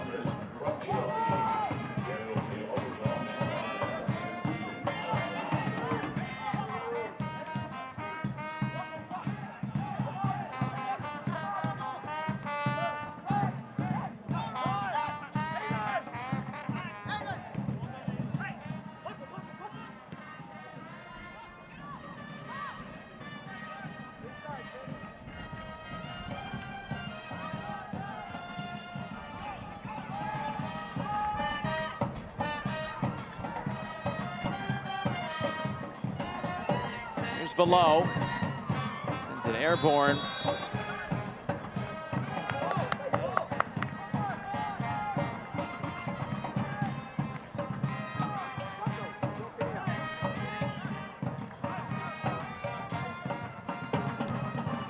I guess there is one saving grace right now if you are scoreboard watching. Lou City coming into the night, control their own destiny for not just #1 in the Eastern Conference, but the #1 overall seed in the USL Championship, as they have a game in hand on San Antonio. So even though you're losing, San Antonio's down as well. You haven't lost any ground in that race, regardless of the amount of time left in the game. Remember, Lou City just need a draw to clinch that playoff spot. You and I always talk about, you know, who we favor and who we feel like the momentum's for. Do you feel like at this point in time, in your opinion, there's any one team that, right? I'm with you on that. That well, you feel like is going to be the team, right? Well, I was texting you last week with San Antonio RGV. San Antonio has to scramble at home to even get a point against RGV. That's been their MO the past couple of matches. Right.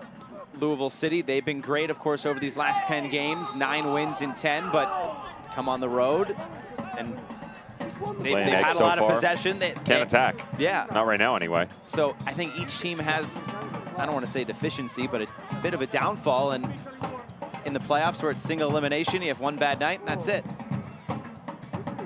We saw that with Phoenix last year against RGV at home. There's an update on that Indy score. Still 1-0 past the half-hour mark. The Rowdies have doubled it, though. They're gone up 2-0, headed into the dressing room at halftime.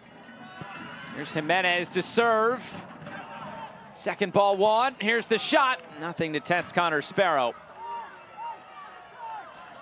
I remember going into, and I've heard this topic of conversation before, but going into the most recent Louisville Tampa Bay Rowdies game, Neil Collins brought up, winning 4 games in a row. That's kind of been the historical reference everybody makes because you go into the playoffs. Yeah. Remove the new structure where we have the bye game. You had to win 4, obviously, to win the title, right? Previous years, there were only like 6 teams, 7 teams that in the regular season had won at least 4 games in a row. I did the math 2 weeks ago going into that game. There's like 12 teams that have won 4 games in a row.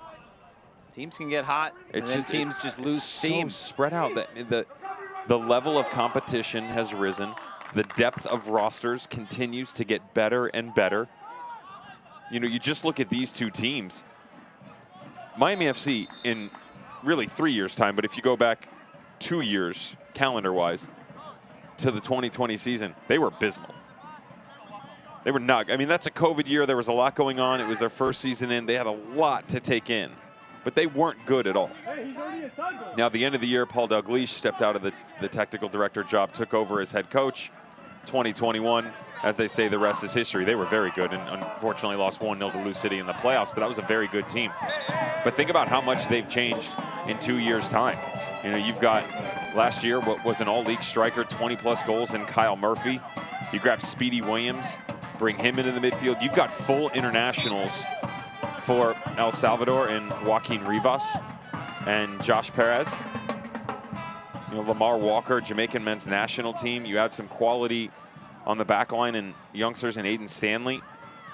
And then Louisville City, they've not revamped. They haven't reloaded, retooled. They've just done a little bit of everything.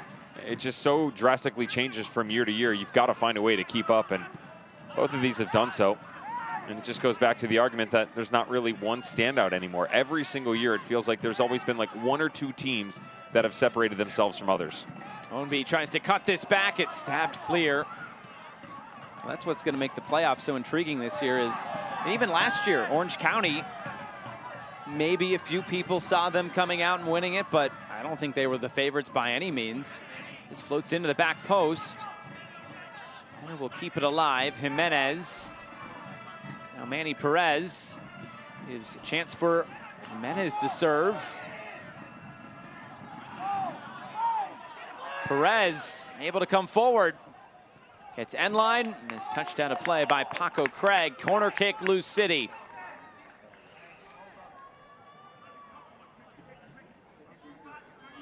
You don't ever have to be without your Miami first FC. Corner kick on Facebook, Instagram, of Twitter, the second half for Louisville City after 9 in the first half. And up to 12 shots now, and Jimenez will serve.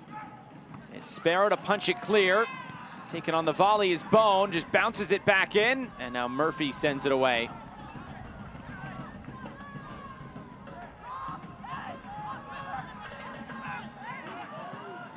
Serrano and Amadou Dia.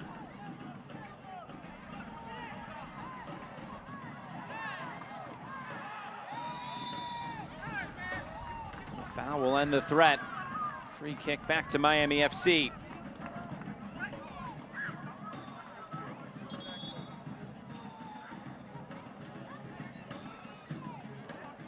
If you can't watch the match, turn on SiriusXM FC 157, North America's only 24/7 source for engaging soccer talk, including USL All Access Tuesday nights at 7 Eastern, plus your live matches from the USL, MLS, Premier League, and more, all on SiriusXM FC 157 and the SXM app.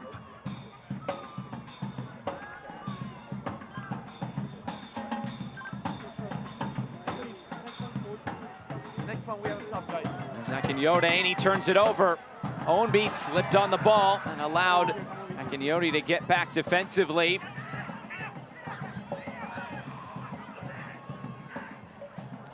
Comes the cross, and it's well overhit. Bouncing all the way into the corner for a throw-in. Right in front of you, Elton.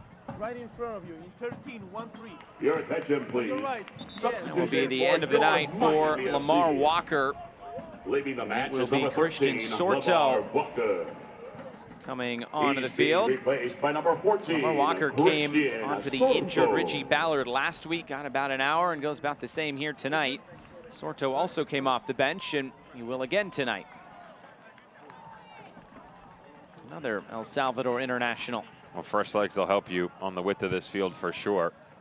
And I said to you leading into the dressing room, I said coming out after halftime, if you're Miami FC, you can't play the first, or the second, excuse me, the way that you did the first. Now, they were very fortunate with the poor play on the back line that they were able to grab the goal from Kyle Murphy a couple of minutes into the game. Didn't create a ton of chances, but they couldn't chase as much. There's not really a lot of aggression from Lou City, though. You know, if they don't up the tempo on their own end and continue to push forward, you don't really have to win that argument, do you?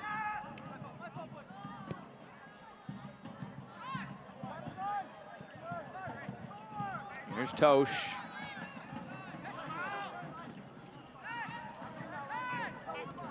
Gibson through the middle. Hohenby tries to lay this off.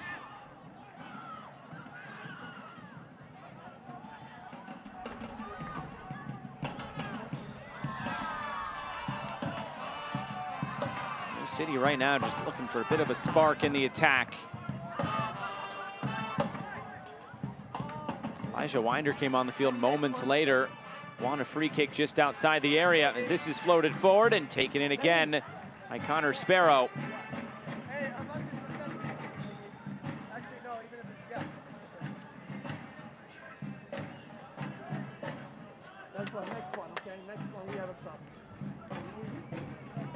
Miami can hold out with a clean sheet here tonight, and it'll be their 4th clean sheet in the last 5 games. Last 3 wins have all been clean sheets at New Mexico United, which is turning out to be a pretty impressive victory by 3-0. Then Atlanta United 2 and Hartford Athletic. All 3 of those wins coming on the road, and we already talked about the road form.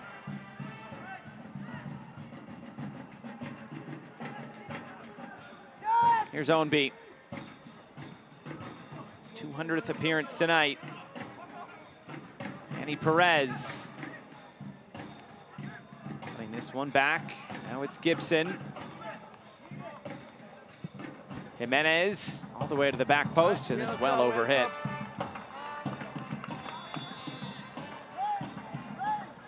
And a substitution coming now for Louisville City. The end of the night for Ray Serrano will be Jorge Gonzalez. Leaving the match, number 21 of Ray Serrano, replaced by number 9 Jorge Gonzalez.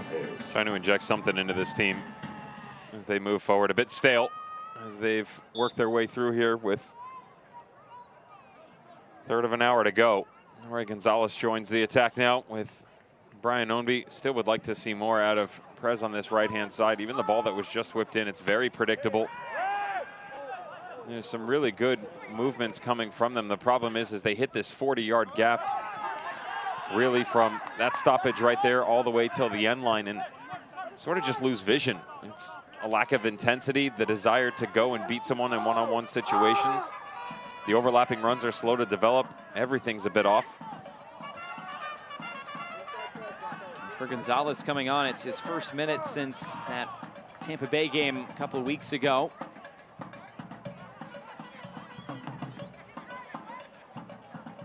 Goals, 2 assists. He does have history scoring against Miami FC. That was last year in the playoffs. And he sparked some of that same magic here tonight for a Lou City attack that could really use it.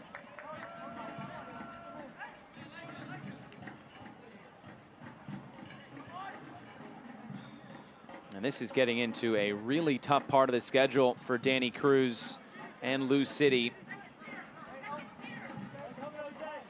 Play the next 2 Wednesdays on the road at Indy 11 and at FC Tulsa.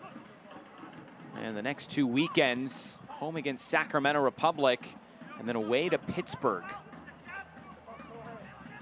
Good luck with that. I was going to say, by no means are these next 4 games going to be straightforward.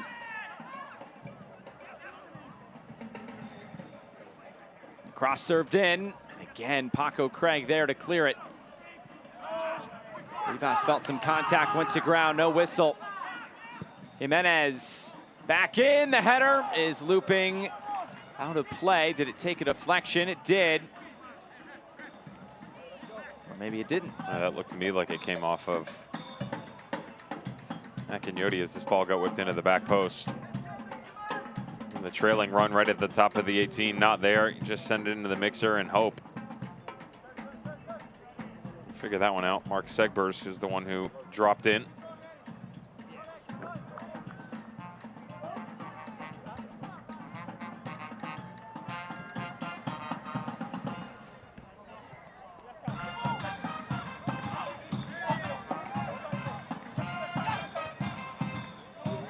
He's headed forward. Murphy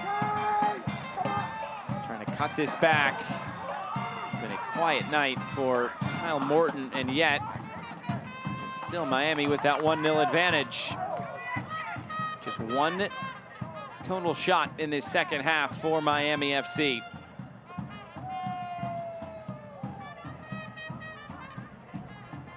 You got those moves? Oh, yeah. In the bag. In the bag.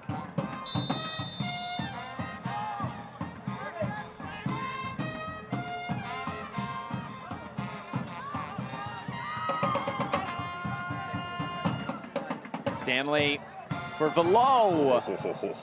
That Saw touch, the idea that there. touch was close. Yeah. And he had the idea. He wanted to step right through, bring it over the shoulder, and just continue that run going forward. She's just got to be faster here. That ball's got to be down into Elijah Winder as he rotates out. The slight hesitation allows the recovery to be that much easier for Miami FC. Bouncing around, Sparrow off his line, and he'll collect this.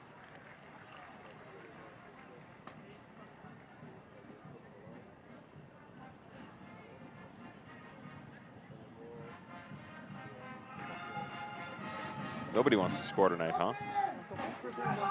Doesn't seem like it. Detroit at Charleston, 0-0. Loudoun to Tulsa, albeit 5 minutes into the game. That's 0-0. A couple of 1-0s.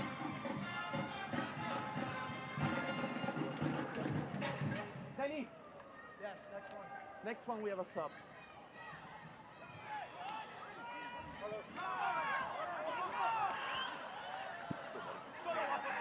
Rivas in space. Into the final 15 minutes now. Hey, we're gonna have a second. We're gonna have one more. Confirm, Manny. You can hear the direction on the sideline coming, a double change. Just a little concern. The fact that Manny Perez running out of gas on this right-hand side, and really since the changeover. It's their last substitution window as well. That as well, but you also, the second you brought off Musha Galusa, they've just lacked any sort of presence up top there. And some of that has to do with the fact that Manny Perez comes from just a deep lying position, and as he starts to push forward over and over and over again, he's got a great engine. He just gets tired, and all the balls that he's whipped into the box, got to find a way to start to replicate that, albeit in a different fashion. Looks like Napo Masoso, the other one. So Corbin Bone will come off. Does look like Manny Perez as well. Carlos Mogul will be coming on. 19-year-olds.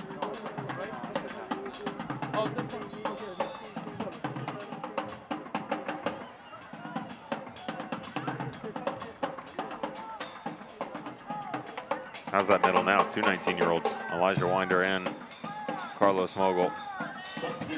Haven't really seen that pairing much with Tyler Gibson down underneath. The tendency recently in the changes made throughout the matches, especially the final 30 minutes, is that Mogul drops in and he plays as that single number 6. I would expect that to be more of a 1-2 punch between he and Tyler Gibson to create some separation.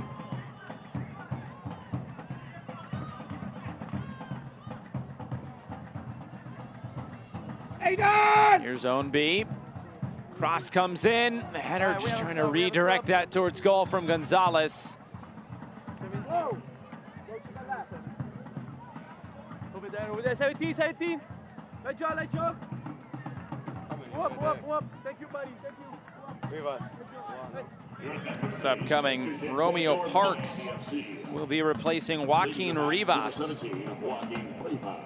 We were talking about this earlier. Usually it's Parks on, Murphy off, but now these two will get a chance to play together and just probably looking for just more hold-up play as much as they can do. Also, as you rotate Florian Velo out of that central location, don't expect him to push the game going forward. He can step on the ball and kill it off as well, right? So even though you do get the hold-up play, you also positionally have the ability with a very central-minded player in Florian Velo, who's still comfortable on the exterior of the field, to step on it, slow it down, find combination play to not only take some of these minutes off, but possibly find a way to push through, which at times tonight has been a mistake-prone Lou City.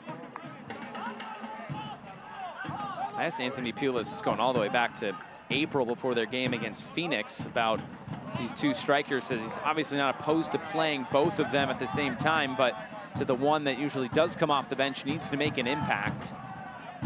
As now Florian Velo is down, slow to get back to his feet. Player who's really impacted these last few weeks for Miami FC.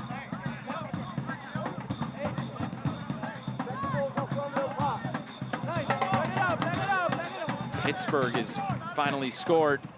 It's Atlanta United 2, Albert Dikwa. We'll keep a little bit of separation between Miami and Pittsburgh as Morton brings this in. If Miami can hold on for these 3 points, they'll also just be 4 points off of Birmingham as well at 47. Same with Pittsburgh at that 47 number. And they'd be 3 above Detroit, even though Detroit has played 1 less game.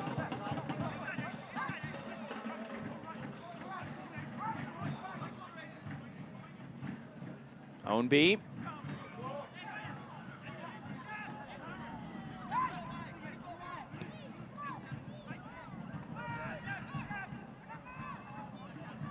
Here's Masoso finding that ball at the end line. It's cut across. Gonzalez was crashing. Didn't get there. Masoso back for Gonzalez. Final 9 minutes, and there's a whistle. Free kick, Lou City. Take your time here if you're Lou City, because the lack of absence of any sort of numbers challenging Connor Sparrow tonight, and the inability to break through in any way, shape, and form, this could be your best opportunity. And that's pretty crazy to say inside 10 minutes to go. Albeit on the width of that argument, but that's just the way the night has gone. So slow down here, know exactly what you want to do. Make sure that everybody's on the same page. This distance and angle, very difficult to go direct and get something truly splendid on the goalkeeper. Mogul sends it in, and it forces a save out of Sparrow. Second big stop tonight for Connor Sparrow. And the youngster nearly equalizing. Asked a bit more out of him though, didn't he? Coming right to the near post. A good strike by Carlos Mogul. Connor Sparrow expects it to be whipped in as well. A bit more dramatic on the backside of it than people wanted it to be, but good slide over by Connor Sparrow. Made it look very easy.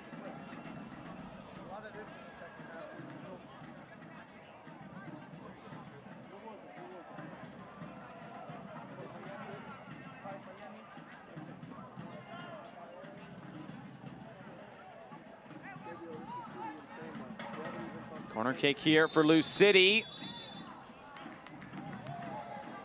Your attention, please. A yellow Referee card has been issued to Miami FC. hasn't blown his whistle yet, and also during that last sequence, while you're in replay, a yellow card given to Paco Craig.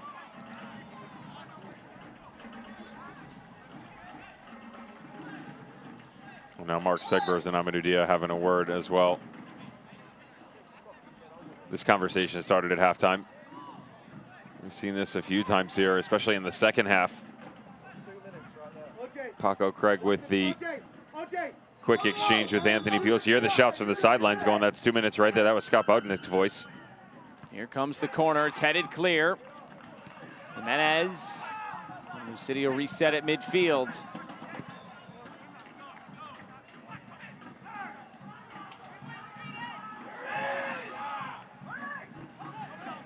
Gonzalez. Sharpie.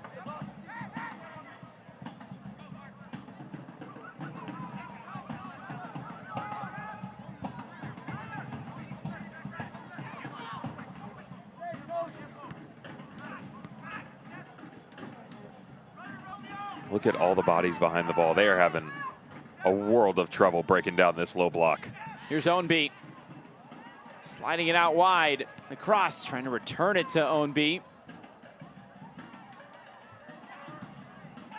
Back into the mixer. A flick, and it's taken by Sparrow, who will go to ground. 6 minutes to go. Everything's got to be faster if you're Lou City and you feel like you're going to finally find the breakthrough. Playing from point A to point B, some of the movement coming off the ball, most importantly.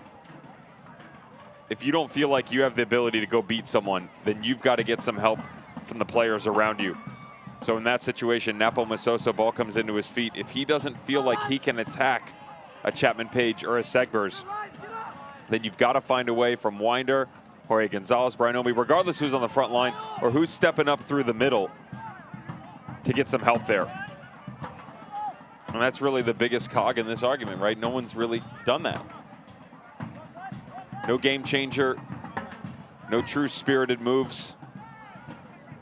We're really having a very similar conversation that we had 15 minutes into the game. And that's the biggest concern right now.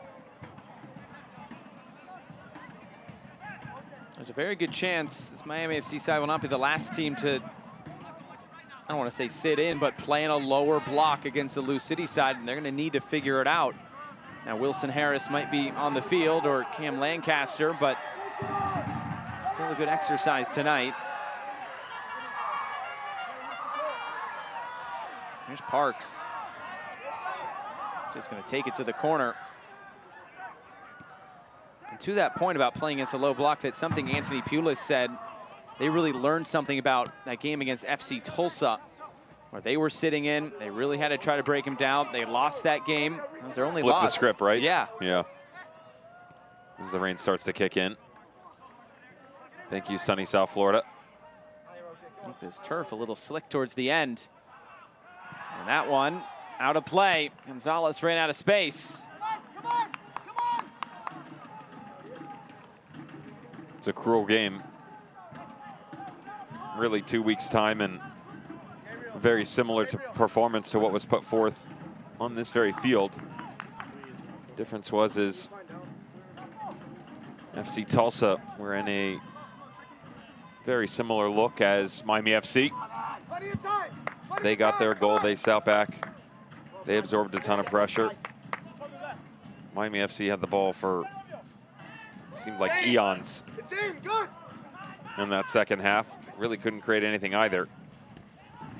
Good news, this is from the sideline. You're not really hearing any frustration, are you? You're hearing positive messages from the technical staff. That's Danny Cruz's voice, head coach of Lou City, just trying to promote them, keep them on track here. They are incensed at the idea that they can pick up the #1 overall seed. It's something that they've never done in organization history. Hard to believe considering everything else that they've done.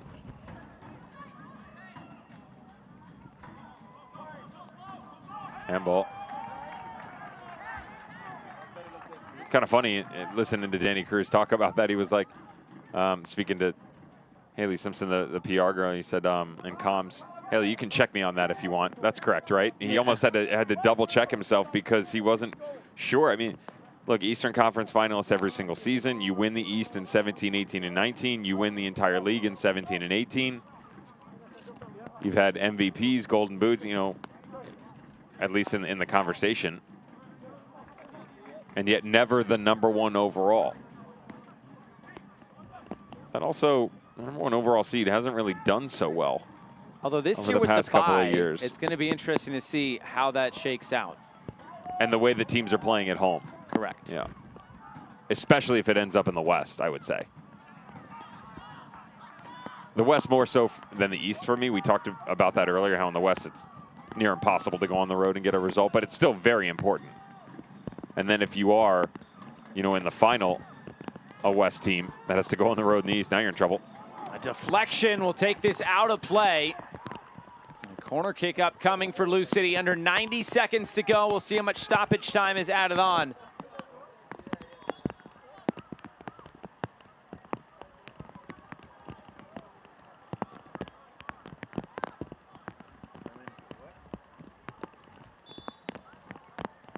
Mogul to serve. Towards the near post, flicked along. And this one out of play. There was a chance in there. Kind of a snapshot there. And we're into the 90th minute. He looked to have it, Brian Ownby. Shocked as everybody else that it actually fell for him. But his quick-witted nature and that right boot, his tries to take it off the instep, bring it back across his body. Look at the rain now. You got to imagine with all the chirping that's gone on here and stoppages we've seen in the second half, this is going to be a bit more Fergie time than everybody expects. I'm sure Danny Cruz will be happy with what the fourth official's about to hand forth. Pun intended. Thank you. You're welcome.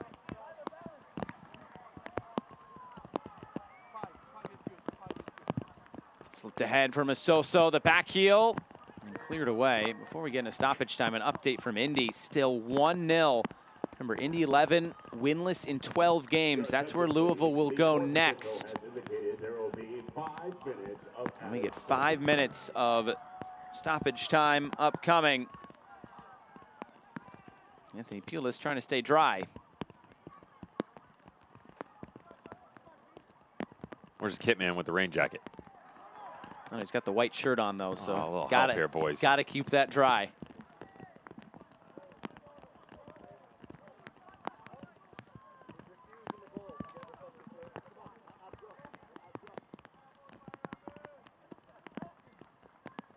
Orange County have also pulled one back against Tampa Bay. Alaski has scored. Brian. Oh, I see what you did there. I looked at you and was about to say, that guy is unstoppable. Well played, my friend.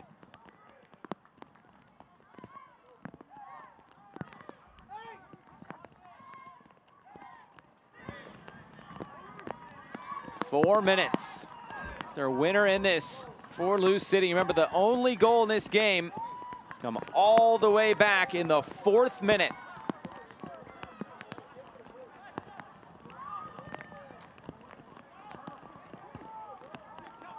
Trying to salvage a point. Segbers with the foul. Free kick to Lou City. It's not in the distance to go for goal. It's at least an opportunity to put one into the area. Remember, Mogul hit that strike last time that Connor Sparrow was able to pluck out of midair into the upper corner. Immediately, Amadou Dia on this run, he popped up and jumped up on it like he wanted to have a go. Though the shout from the sideline was Jorge Gonzalez. They wanted him to step in. They didn't want him over the ball. Chance to hit this, and it's off the wall. Does its job. Right back through the middle. Sparrow will see it bounce out of play. 3 minutes to go.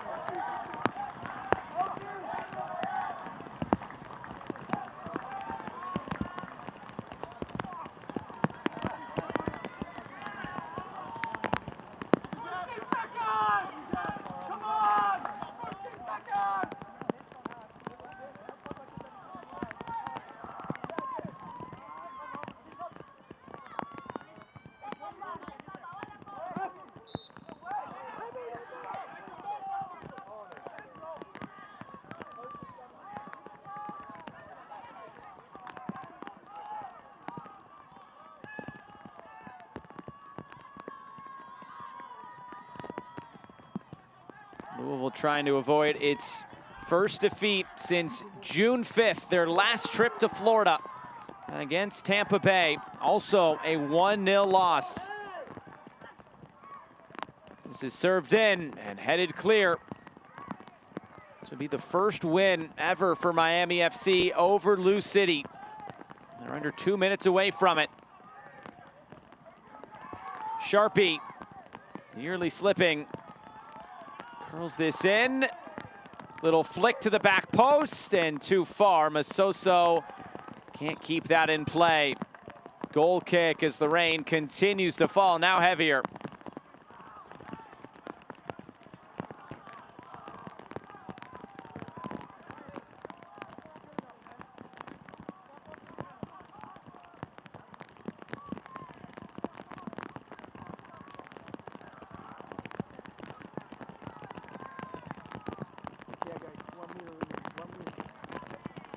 1 minute to go. Murphy wins the initial ball. Velo running away.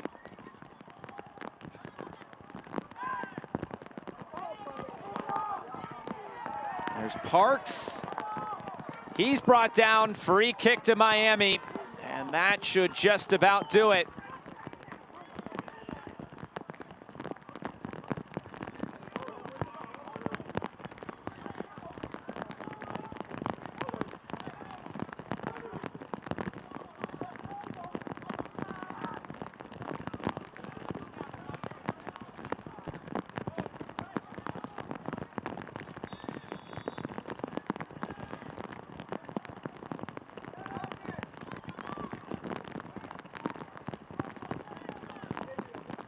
Here's Velo.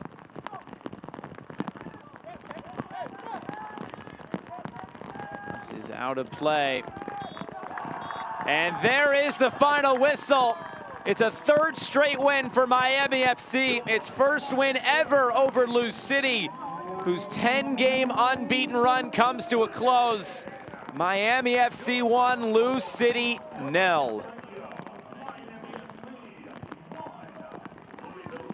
A big win tonight for Miami FC. We'll come back and we'll wrap things up right after this, but Louisville City will have to wait a little bit longer to clinch that playoff spot. Miami FC get a goal all the way back in the 4th minute. That's all they need on this now rainy Saturday night in Miami. Finishes Miami 1, Louisville City 0. Stay with us.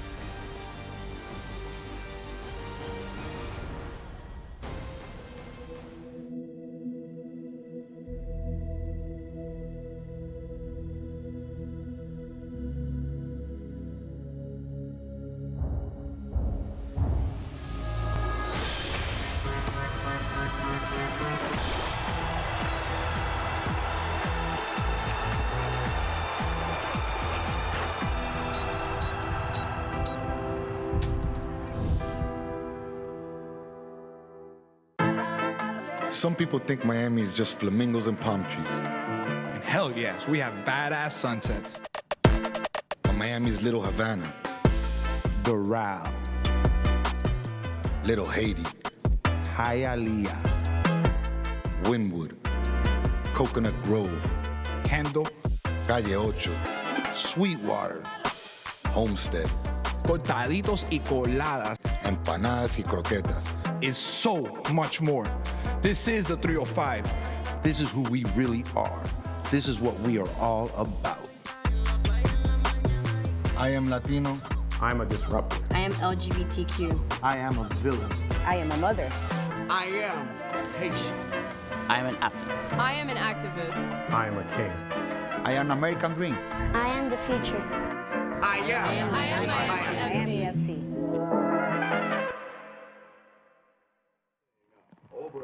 Wrapping things up here from FIU Stadium, Miami FC 1, Louisville City 0. As they come away with the full 3 points on this Saturday night. Our full-time highlights are brought to you by HellBiz Live. And we'll start you all the way back in the 4th minute. This was when it was nice and sunny. Things were looking bright for Miami FC because Kyle Murphy got the first goal. Let's go to the past, though, because this was the form that we saw in 2021. The future is the present for Kyle Murphy. 7 goals on the season. He puts them out 1-0. Struggles on the back line and frustration by Kyle Morton. Tempo and temperature turn up. The sequences like this were lacking all night long for Louisville City. Great rotation, ball from the outside, run to the near post. The flick challenges everything for Miami FC, but a great save by Connor Sparrow. And then Mogul forcing a save there out of Sparrow, and potentially a game-saving save there from Connor Sparrow. As the rain continues to fall, look at the full-time stats: 68% possession, 19 shots, no goals. Everything just a little bit off for Louisville. Now, did either team play well? No. I would say that defensively you could see the setup and structure that Anthony Pulis was trying to employ as the game went on. Their plan was not to sit back and absorb that much, but as they went through it, they realized, okay, we have to evolve within this match. We can't be the aggressor. We can't be on the ball as much as we'd like to. That's very impressive to me because I never saw them being able to close the game out in the manner in which they did. For Lou City, it's going to be a blip on the radar, similar to the outing for the Tampa Bay Rowdies recently at Louisville. You're going to have a night where the stars just don't align. Chalk it up as a loss, move on, and get back to business. Well, that'll do it for our coverage tonight from Miami. Lou City, you have to wait another week to officially clinch that playoff spot, but the good form continues for Miami. For our entire crew, broadcast partner Devin Kerr, I'm Josh Eastern, saying so long from Miami.